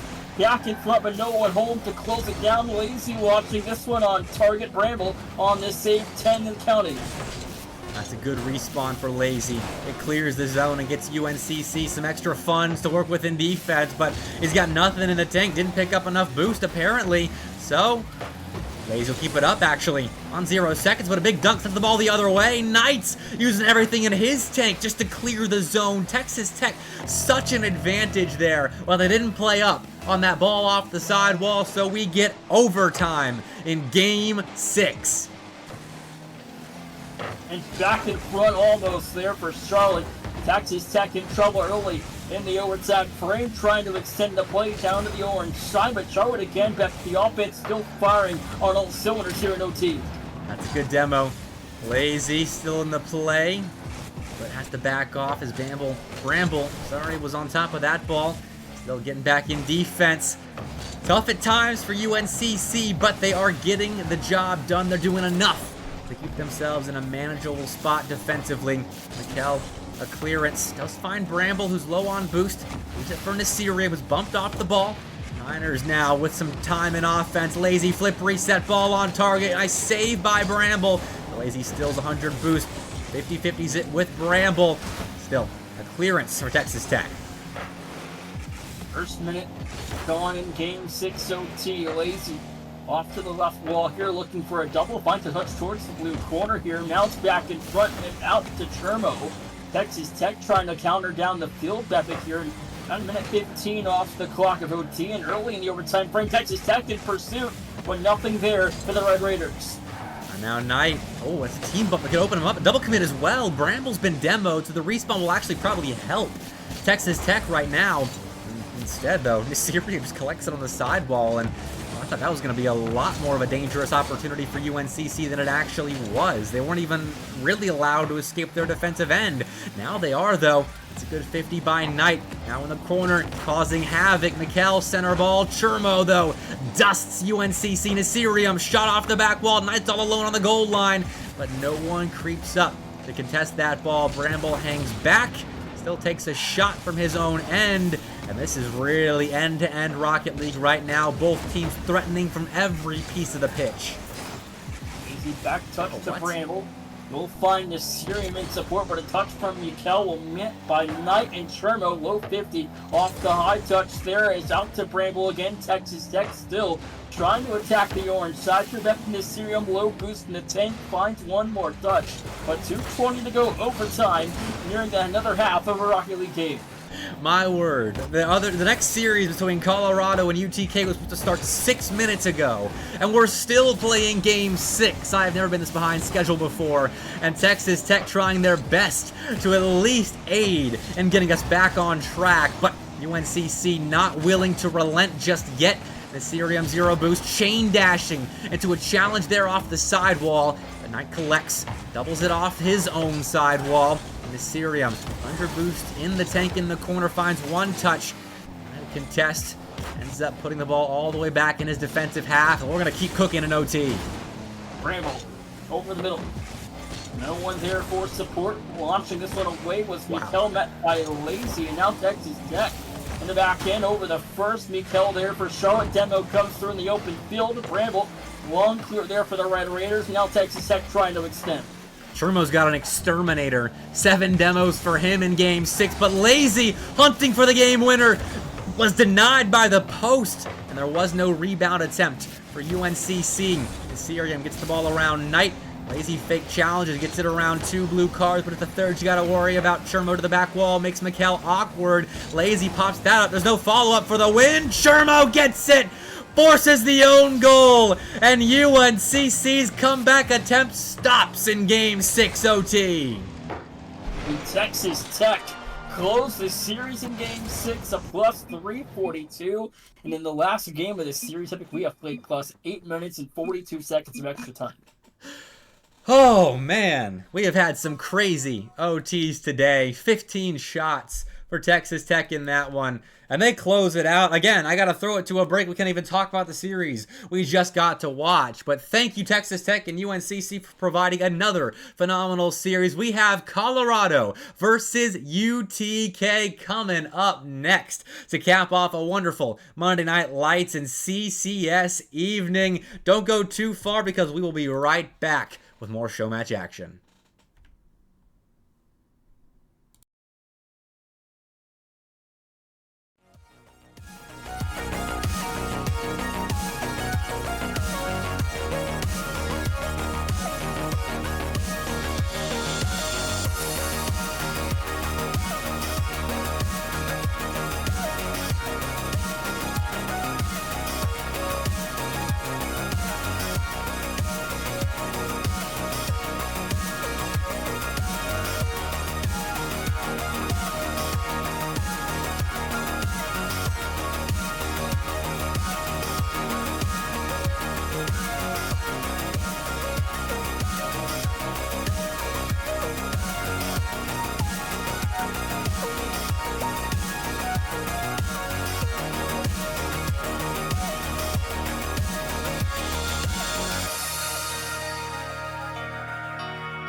welcome back to Monday Night Lights. We got the nightcap coming up in just a little bit between Colorado and Tennessee Nation. It's a battle between number 2 and number 4 in the today released CCS power rankings. This should be fun.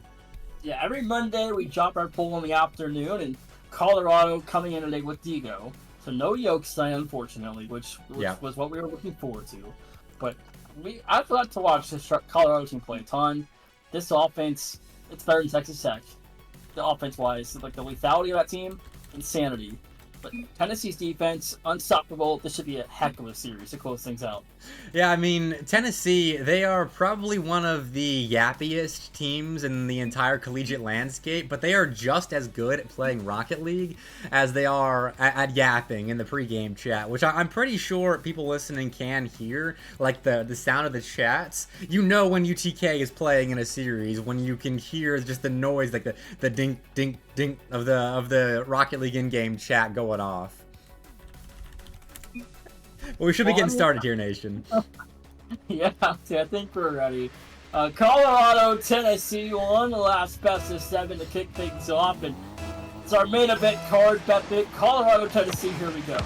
Oh, that's a big dunk. And Digo, I'm interested to see how quickly they make their presence known for this Colorado roster. Subbing in for Yokes, which Colorado's no stranger to using a sub for Yokes, who, you said what, fractured their thumb last season in CCS?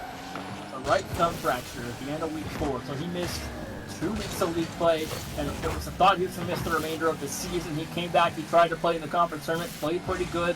They finished third in the tournament, or third place in the tournament, yeah. And they went to champs, got all the way to the top 4, and bowed out to Kansas. I mean, they had a heck of a run of Yokes playing with an injury. So with Yokes, I think he's still doing a little bit of a strain right now, but he should be at the full strength soon, I think. Wow, that's impressive, honestly. I fractured my ankle like a month and a half ago, and I have not been the same at Rocket League since. I whip everything, so I understand how hard it is to play with injuries like that. Me and Yokes are the same, so we miss him dearly, but I can't wait to see what he's doing in CCS outside of this show match. Yeah, I mean, the injuries kind of happen, but a crazy fights goal number 1, the 1 minute gone. Colorado on the board first. There we go, Colorado kicking it off, and Crisp just straight up missed right there. Left Jobro out to dry on the goal line. And Tennessee usually uses game 1 in a series like this to warm up, get adjusted to the speed of the other team. So I'm not surprised to see some miscues early on from the Volunteers, but almost an immediate response. 3:45 to go. I thought we were going to get a Colorado-Tennessee grand final in the kickoff tournament, but then SDSU reverse swept Tennessee to make it a SDSU-Colorado final. So this is the first time these two teams have met, I believe, in quite some time. Yeah, I mean, that kickoff tournament, outside of that reverse sweep in a best of 7, was such a good tournament for UTK. They were running through everybody, but then they just lost it against SDSU. But hey, they're responding now with Crisp taking a lobber of a shot, top left, and beating Colorado's defense. Big 50 there by Digo in front, but sets up Crisp for goal number 1 for the Volunteers. 3:14 remaining. It's a 1-1 game here. And Colorado now, they got the first goal on the board, but now they kind of suffer a conceded goal to Tennessee, and they're trying to make that 2, but Brazy steps up big. Brazy, a hard hit. Digo's trying to track it down. Jober's an easy touch out to the corner. This is where Tennessee is dangerous. Those quick passes in defense, leading to big clears, and then them setting up their offense, which is just as dangerous. Shaka drives past that ball and allows Colorado to get out. 2:49 to play. So still a 1-1 game, halftime coming up. But both teams, 2 shots on target for Colorado, 4 for the Volunteers. Halftime in 8 seconds. And I think you've seen a couple of good looks early out of both sides. You know, it is game 1. You mentioned how Tennessee kind of goes their opponents out and kind of plays it to how their opponents kind of take the game with an open break. But the save will come through. Jobro there for the Volunteers to keep it level. Ball straight up for Thumper. And Brazy steps up, takes control. Flip reset to try and get through Shaka. Just a neutral 50-50. Jobro picks up, plays it off the side wall. Lack of control for Tennessee at the moment, and that is about as close as shave as you can get without nicking yourself. UTK, dangerous opportunity given up to Colorado right there. Colorado Nation looking good at controlling the ball and taking advantage of those strong touches from the Volunteers. Dobro, one touchdown, a teammate Crisp is there, but the kill on Thumper comes through. And Super Sub Digo, what's he going to make of a story of himself here against Tennessee in one of the toughest matches he's had to play with Colorado here? No kidding. I mean, Digo has been looking pretty good in rotation with Colorado. They don't seem to have missed a beat. There aren't those miscues that you might expect playing with a sub, but at the moment they've only got one player back and Jobro on the ball, but Thumper, a beautiful demo to get Colorado a chance at breaking out. Pass intercepted by Crisp, and he pops that ball center. Crazy there in the nick of time, and that'll be a clear finally for the Buffaloes. Minute 10 remaining, and these are two very good teams. I mean, top of the CCS poll in Tennessee, one of the best teams at CL. I mean, these teams are they're super powers in the league that are playing, and they're tough teams to take down, and unfortunately one of them's got to lose tonight. Thumper pop up there, and UTK doing such a good job of just using their speed to enforce themselves upon the Colorado defense. Leaving Brazy with no boost right here. Thumper securing the 100. He'll step up. Jobro backing off. Crisp the same. Letting Colorado come to them. Now trying to use their mechanics to get out back the other way.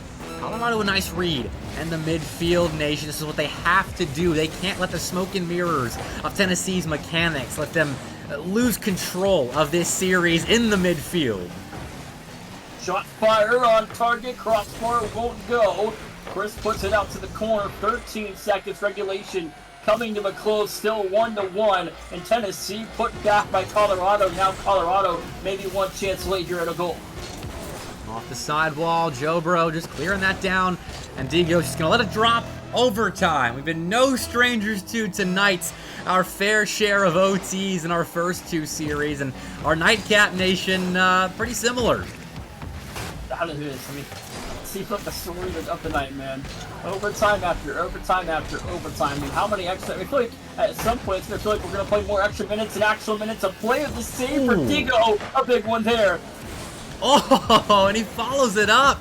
The super sub making big plays in OT. But UTK is still looming. Shaka, big dunk. Jobro just trying to leave, pick up some boost, and Shaka wreaking havoc. Allows Jobro to step back into the play. And now he's the one wreaking havoc on the goal line as the first man. Setting up Crisp, who incidentally doubles it out to the side, but it works out. Shaka finds Joe for a shot that never comes. And UTK have to back off empty-handed. Brazy, a 1v1. It does beat Jobro, but the ball stays out the crossbar. Not interested in ending game one just yet. Brazy had an open break there. That looked like it was an open. Oh, what? And Brazy keeps it going 1 minute into overtime. The goal line defenses from the woodwork and the cars on the field looking impressive. That's a double down, but Digo wasn't prepared for it. So Crisp, goal of his own off the sidewall, spins out, gives Digo control again, pitching it center, but Jobro there on the near side to usher the ball out to safety. Thumper back into danger for UTK. Crisp stays home, finds himself a clear, and UTK can have a go again at setting up their offense. 38 into overtime here. Colorado in pressure defense by Tennessee here, but now an open break opportunity. Minute 45. UTK trying to exchange possession, but a back in front opportunity. But now the open break by Tennessee, but Colorado cover. 2 minutes almost into the overtime period. Oh my word. Jobro and Chris both faking like they could go for that ball, then backing off, then going back for it. I don't know how Colorado's supposed to read this, but they are. They find a clearance, a nice air dribble bump onto Jobro, but he does have two teammates to stop that play. Just flip the field. Digo looking for the winner. The crossbar again, though. Denying Colorado's great looks in offense. They just can't break through. 18, Brazy in front, met by Shaka. We'll push it out to the Colorado side, but Digo trying to force it back to UTK. Halftime of the overtime period here, still going at another half of Rocket League. Jobro with no boost. Going to follow this ball and is given a lot of space to work with by Colorado. They might come to regret that, but Brazy salvages the defensive effort with a half a clear, pushes back, Makes UTK start their offense again from the center line, and Jobro dangerously creeping up, has the ball poked over his head, but it's off target either way. He's back for it either way. And Colorado looking to make things happen in the offensive zone once more, but the Volunteers successful on their goal line. 3 minutes now into overtime. Colorado and UTK still going here as UTK trying to take possession away, but Colorado looking for an opportunity to find the passing option. But you know, this clock, it feels like these overtimes just keep on going super long. I know, and well, it was almost ended there, but it's gonna keep going. Another close look for one of the two offenses, as both sides have had plenty of chances to end this game one, but neither one executing well enough on their opportunities to get through. UTK with 13 shots and 7 for Colorado. Shaka pass center. Digo snuffs it out. Colorado still going in offense. Digo off the ceiling. Shot on and in! Digo subbing in for Yokes, and he slams home an emphatic Game 1 winner in overtime. Colorado take Game 1 super sub. Digo none other. Wow, what a shot. I mean, I'd love to watch that again. I know we just got the replay of it, but 3 or 4, maybe 5 more times, that was pretty. Digo, I mean, it's tough to fill the shoes of a player like Yokes especially, but to do it so well, play so solid, and then hit a game winner like that, oh, we're in for a treat here. And we talked about it all week. I mean, this is a series where we expect a Game 7. We expect it to go as deep as we can, and you're seeing a defensive masterclass come through for Brazy, the top defenseman for this Colorado Buffalo team, where he's got 5 saves and 4 shots, just 1 goal. But we see Yokes and Thumper do a lot of the offensive attacking for Colorado. But without Yokes, Digo has to step into the role of Yokes. He's got to be aggressive on the offensive end, and I think he's done a good job of that here in Game 1, applying pressure in the pocket, in the paint to Tennessee. But I think Tennessee, their defense, held off Colorado quite a good bit, but the offense, plenty of shots, but only 1 goal to fall through.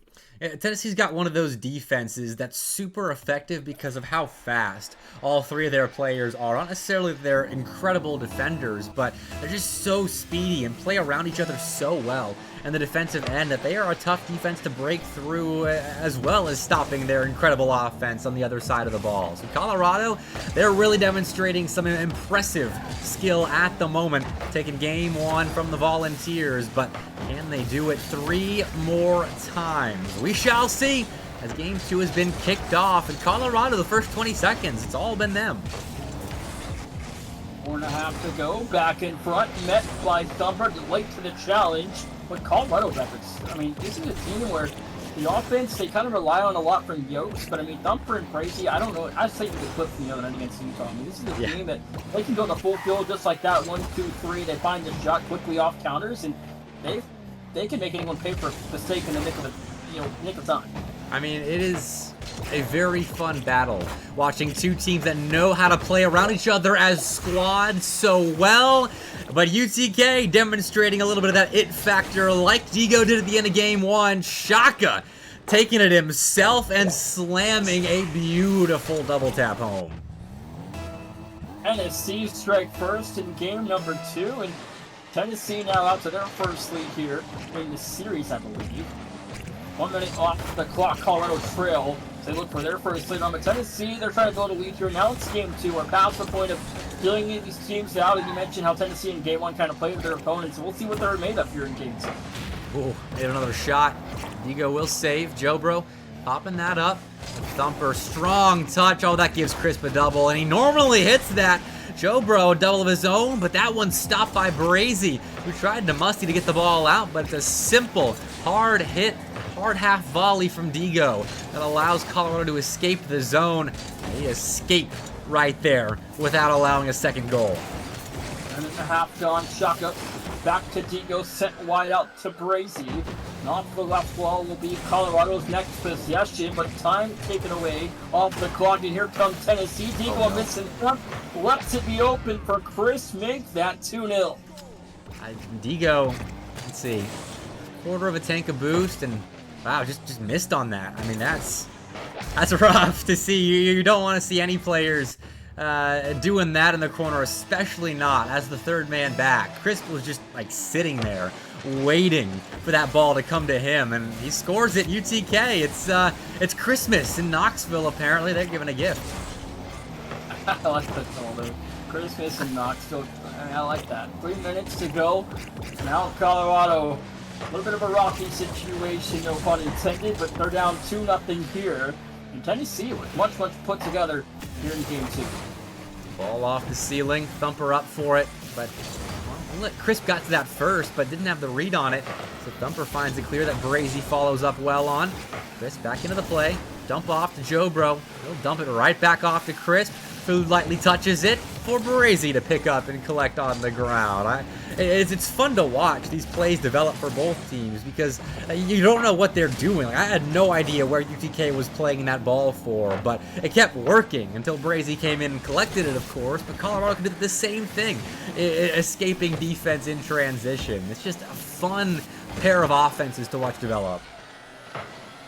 One back in front, net by Dico here. Final 2 minutes. Colorado need 2 to come their way in regulation to force overtime and back-to-back games at UTK.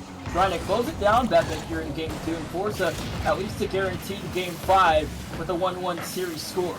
Oh, that's a missile from Crisp. Bending the woodwork a little bit, but it holds firm. UTK still holding on to that 2-goal lead they built for themselves in the early moments of game 2. You're right, though, trying to get it over the finish line right now with a little bit of awkward defense. It works, though. UTK somehow don't concede right there despite a whiff on the goal line. And they're still home for this follow-up opportunity. 80 seconds left just about for Colorado to close this 2-goal gap, but it is tough right now for them to break through.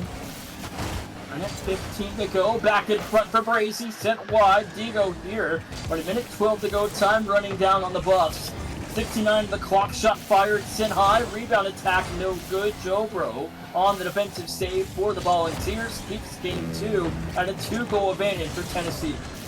Crisp, good bump. Thumper, though, knew exactly how much time he had to play that ball. That's nicely done on the initial try. The secondary opportunity, though, does find its way in. UTK get their third. Shaka just bodies the defense there in the corner. And Digo put in a spin cycle. 50 seconds left, and Colorado needs some magic.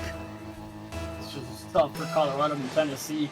Came out, guns blazing here in game 2, and they've shown Colorado they can put back some sort of equality when it comes to the firepower Colorado saw in game 1, if not harder, in the next game where Tennessee just dominated here in game 2, keeping Colorado shut out in the second game.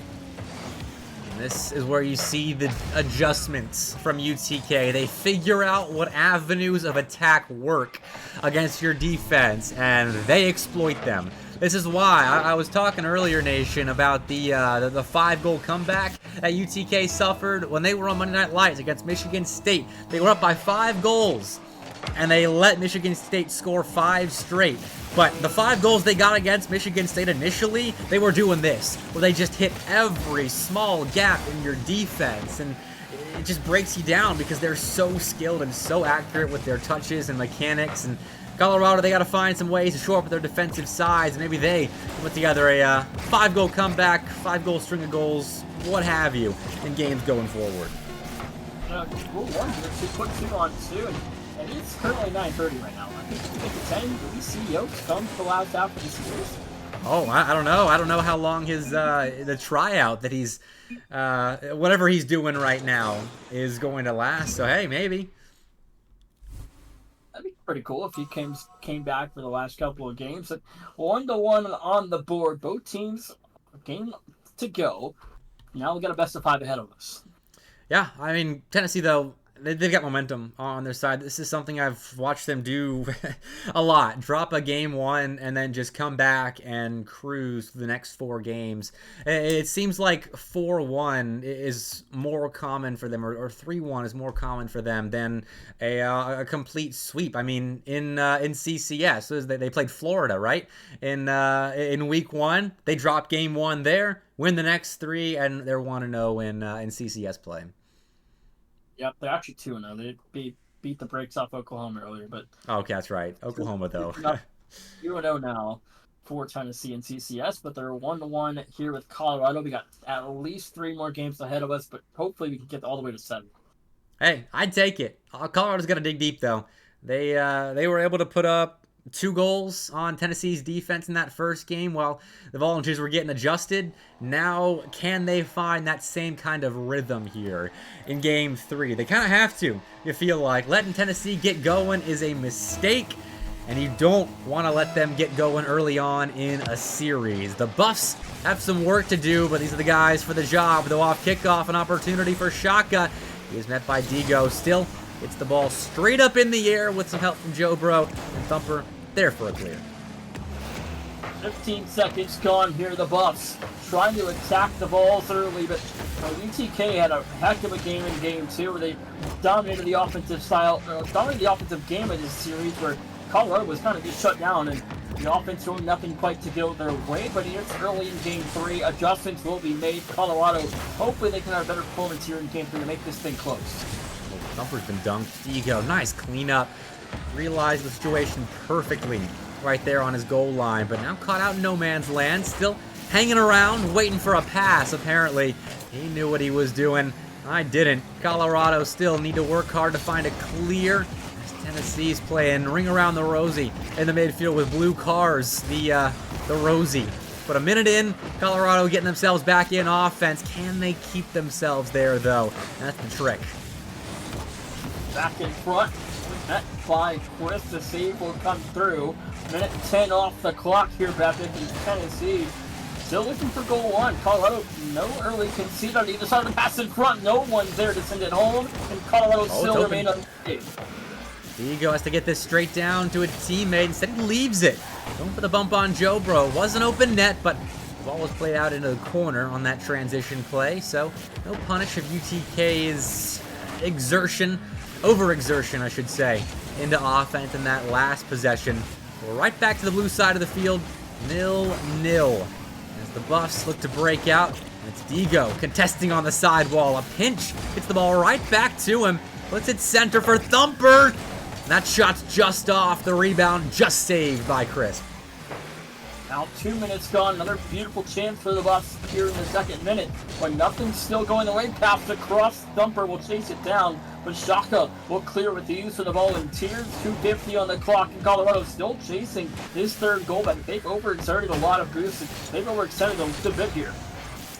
And now they have to retreat. That 100 boost pickup in the corner should help Digo out as he can move up in tandem with Thumper and collect this ball as well and be all right in the boost department. But Crisp, all right in the boost department as well, and he is scary when he's got full boost. Brazy shuts him down quickly, though. And Colorado keeping pace with the Volunteers right now. It's a flip reset for Brazy, but Shaka has him read off the back wall, going back and forth. This is a squeaky clean game being played by both sides. Brazy across the open field. Thumper will chase it down, but Digo behind him in tandem, and Colorado trying to attack here. Still a 0-0 game on target, just wide, put back denied, and it's still tied at 2 minutes left. Crisp waiting on that ball, looking for Shaka down the field. Nice interception by Digo. The double not quite there. No more OT magic like we saw about 4 minutes into our Game 1 overtime when Digo hit that crazy winner off the ceiling. Instead, he's just grinding down UTK with the rest of his team. Nice little double commit there. It was intended, though, to get some heat on the ball. Thumper, a little pressure back into the opposite corner that Digo is going to chase down and keep on. UTK, though, weathering the Storm Nation, doing quite well despite some different looks to deal with from this Colorado offense. Right, man. We talk about how lethal Colorado is on their offensive gameplay, but Tennessee as well, the defense, they're very tough to score on, and Colorado's having themselves a chance here. Thumper dropped down, someone there. Digo leaks down the fake. There goes Bracy, but it's saved, and Tennessee still remain unscathed. 60 to go. Oh, you're kidding me. How did that ball not go in? Tennessee, I mean, they were dead to rights, but still got back just in time. Brazy there, denied by Crisp, and it's just goal line rotation after goal line rotation for Tennessee, and yet they score the opening goal of Game 3. How on earth is that how they score? That's got to be a field foul for Colorado. 48 seconds. And Tennessee now lead by 1 to Buffs. Got 48 seconds to score. What a contrast in Game 3 compared to its predecessor. I mean, a 4-0 for Tennessee in Game 2. They were completely controlling the pace of play from start to finish in that one. And here, it's Colorado forcing them all the way back. They were so against the ropes. And now, they're up 2-0 in the final minute. That time they created from their offensive end, but it's come both ways for the Volunteers.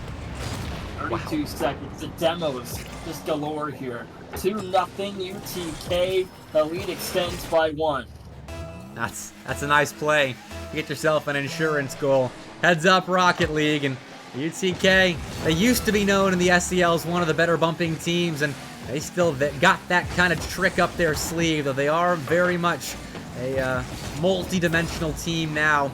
2-0 against one of the best teams in the CCS. Yes, without Yokes, but still, Colorado's been playing very well, Nation. Despite being shut out the last 2 games, it is not for lack of opportunities.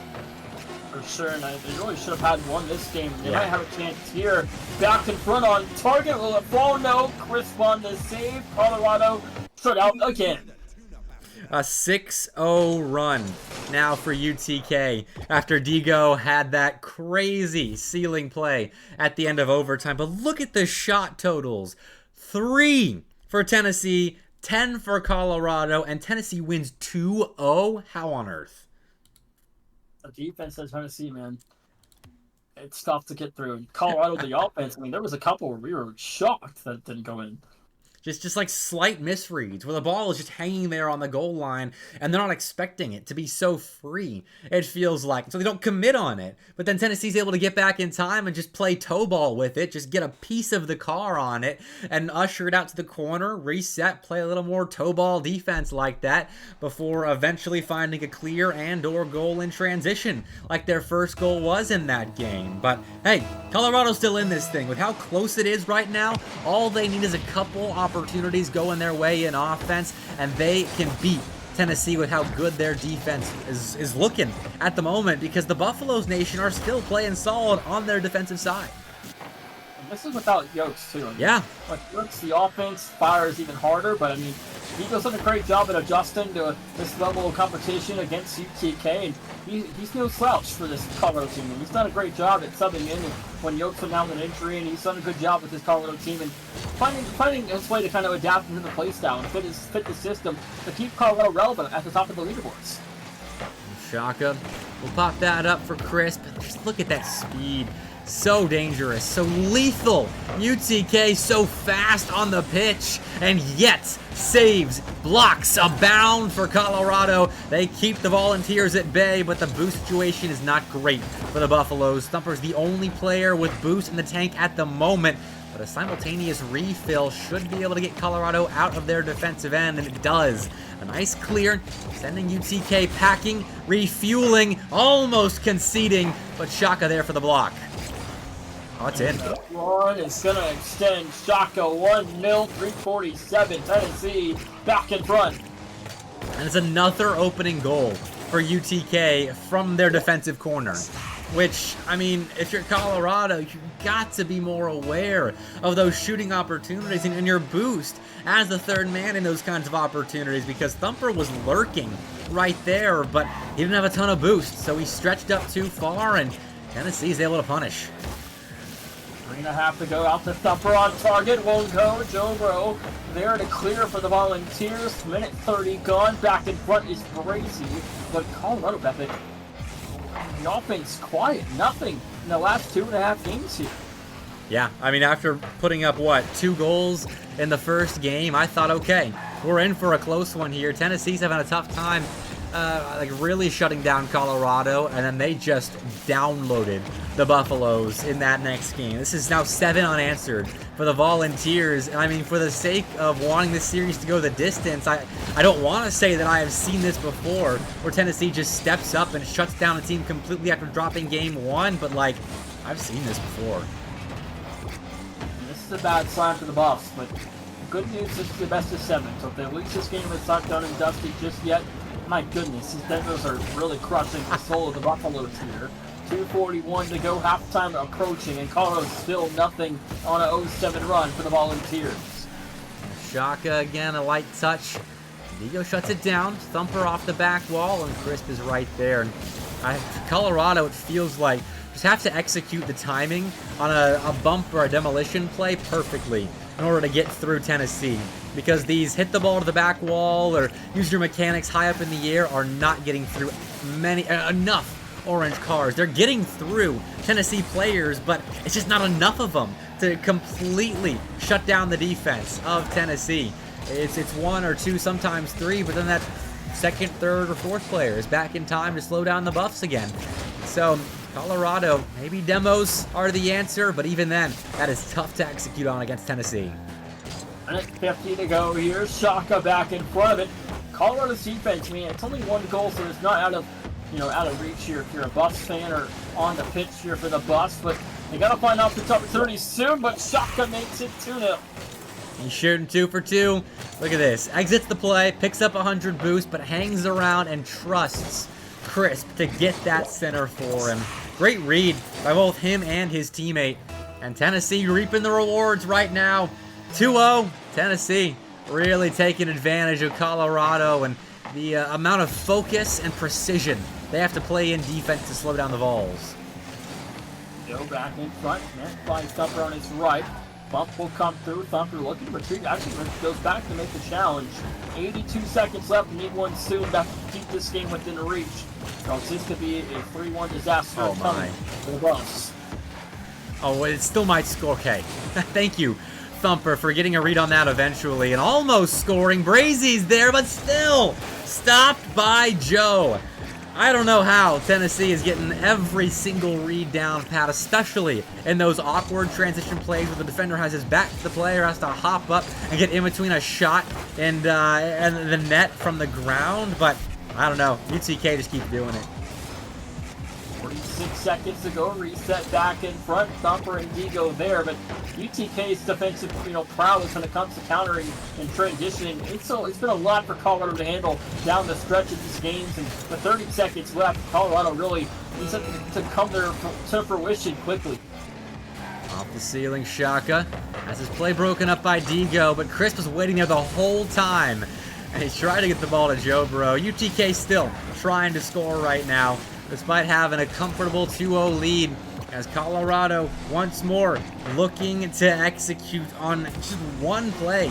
They've got 6 shots this game. The past 2 games, they've had a combined 14, but still nothing to show for it. And Tennessee in offense ground the ball, and they now have 3 match points to close out this show match. Colorado down 3-1. I need 3 in a row, Epic. Any believers? Anyone? I have to look at Twitch chat for that, because I don't know if I am right now. I don't know if we're going to get to 10 Eastern for Colorado to get Yokes back, potentially. I mean, the adjustments for them, I would have to, watch their replays back over and over again to really even have a hope at figuring out a way for them to counter Tennessee, because there's just sometimes where a team is making every single read they need to that is just difficult to break down. If you put them in awkward spots, Colorado is doing a phenomenal job operating their offense, putting the defense in low percentage save opportunities, but Tennessee's getting the reads, and so you look to highly mechanical plays like this from Thumper, getting past all 3 members of Tennessee to potentially score, but then on the other end, they leave themselves a little lackluster on the defensive side, almost conceding, doubling. It's scary for Colorado out there. They have to play such perfect Rocket League and then some to get themselves a comeback in this show match. Right, there's only one way to do that. I say Nation Royale and Bepic hit the pitch. They won't know what hit them. Yeah, I don't know about that. I got that fractured ankle still lingering. So I may not be able to beat Tennessee this time. 4:18 to go here in the game number 5. Tennessee can close up shop with a victory in game 5, and Colorado looking to 10 Eastern. I mean, I don't know for sure if he's around, but in the see Yoke come through. But this first minute gone, if they have any chance of that, they got to survive this one first. Okay, Digo's got 100. Jumped on immediately by Shaka. That's a double commit. That could be on. Crisp is back. He can't make the read, but the shot isn't on target. The rebound is stopped by Crisp, and he's still got about half a tank of boost to collect in the corner. Digo, though, stepping in, taking a 50-50, and Tennessee out to the midfield line. Thumper's double back center. Brazy turns on it. I like the ideas here, but Tennessee still playing toe ball. 3.5 to go, 90 seconds gone. Tennessee, Colorado, it's an 8-0 run right now, currently, right? Yeah, sorry. 8-0 run for Tennessee still.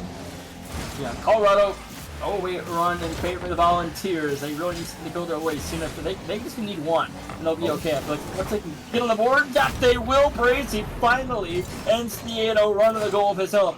Hey, better late than never. Great stuff here by Thumper, getting all Tennessee players just grounded. And Brazy had that read perfect. Knew no one from Tennessee was going to be able to get up to that ball.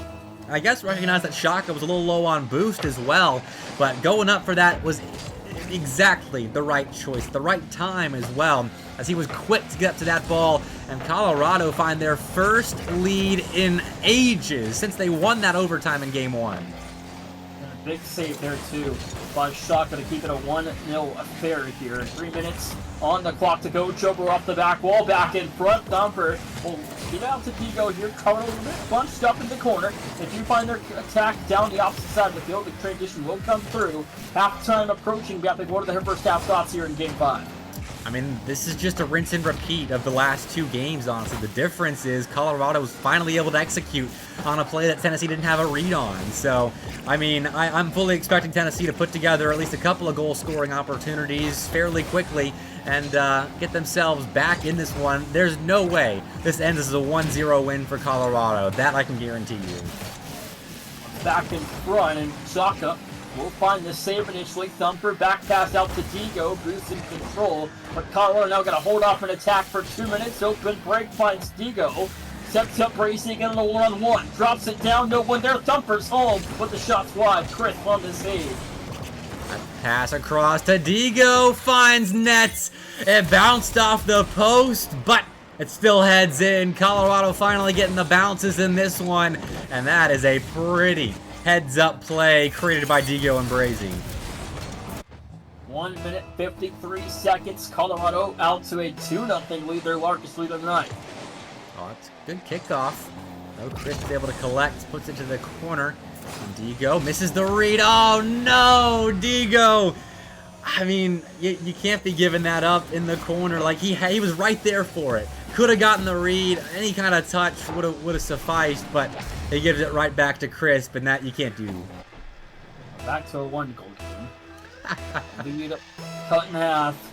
Colorado going to be super careful. The last time I said that, Utah blew a 3-goal lead. We'll see what happens to Colorado here. Oh! Bracing off the shot from Chris. And back to court side. Oh, I mean, if you're Colorado right now, what can you do? The kickoff doesn't go your way. Brazy's left alone in defense. Has to get up and try and read that, but you can't stop Crisp's shot from where the defense is. Like, that's just unsavable. And just like that, the 2-0 lead that Colorado built is gone. Chopro for the lead, win at 33. Tennessee 3-0 run to close game number 5. I mean, I didn't think any lead was really safe from Colorado, but the pace with which UTK can hit, I didn't know if I was expecting that fast. Like, normally on average it's pretty darn quick, but that was 3 goals in like 30-something seconds. Yeah, that was really quickly. For the Volunteers and a long breakdown. So is that goal 4? No. The save will come through. Colorado 78 seconds to get this thing back to the unit. Crazy shutdown by Crisp. And those 70 seconds are going to be so dangerous for Colorado because it's so tempting to put all your eggs in your offensive basket. You need an equalizer, but you give up an insurance goal now. That is pretty much wraps. Brazy, the last man back in defense, collecting. Now running out of boost to make a solo play happen. Does have Digo tracking the play nicely. Puts it off the back wall, but what a shot is that? Shaka and Joe Bro putting that on target from their corner. I don't even know. I mean, that was I guess a sort of pitch there. That can help Shaka push that one through. A 2-goal advantage, 45 seconds. Colorado in a world of hurt. Yeah, they didn't even, like, overextend an offense to give up that extra goal to Tennessee. That was just UTK being UTK. All right, 40 seconds left. What kind of magic you got for us, Buffalo? I mean, I would love to see a comeback here and extend this series. It's been a fun one. Even without Yokes, Colorado has been putting good pressure on, flexing their muscle in offense. They just have a tough time breaking through this Tennessee roster and then shutting them down on the other side of the pitch. 15 seconds left. Coach Prime's going to go up the big play here, Bevan. And this one, unfortunately, nothing there. Tennessee will run down the clock and close down the bus. Yep, that is about it. 4-1 for Tennessee. They rattle off 4 games in a row after dropping the first one. I mean, I'm not surprised, honestly. Without Yokes, I think Tennessee definitely was the favorites after game 1. I'm not surprised. It's an adjustment period for Tennessee typically in their series. I thought Colorado might be able to get another game off of them, but that run from the Volunteers from game 2 through game 4, Nation, like, there's not much you can do about that. Not much you can do about that, for sure. I mean, that was just a masterclass by Tennessee. I mean, Colorado came out swinging in game 1, and Tennessee adapted, and they had their way the whole way.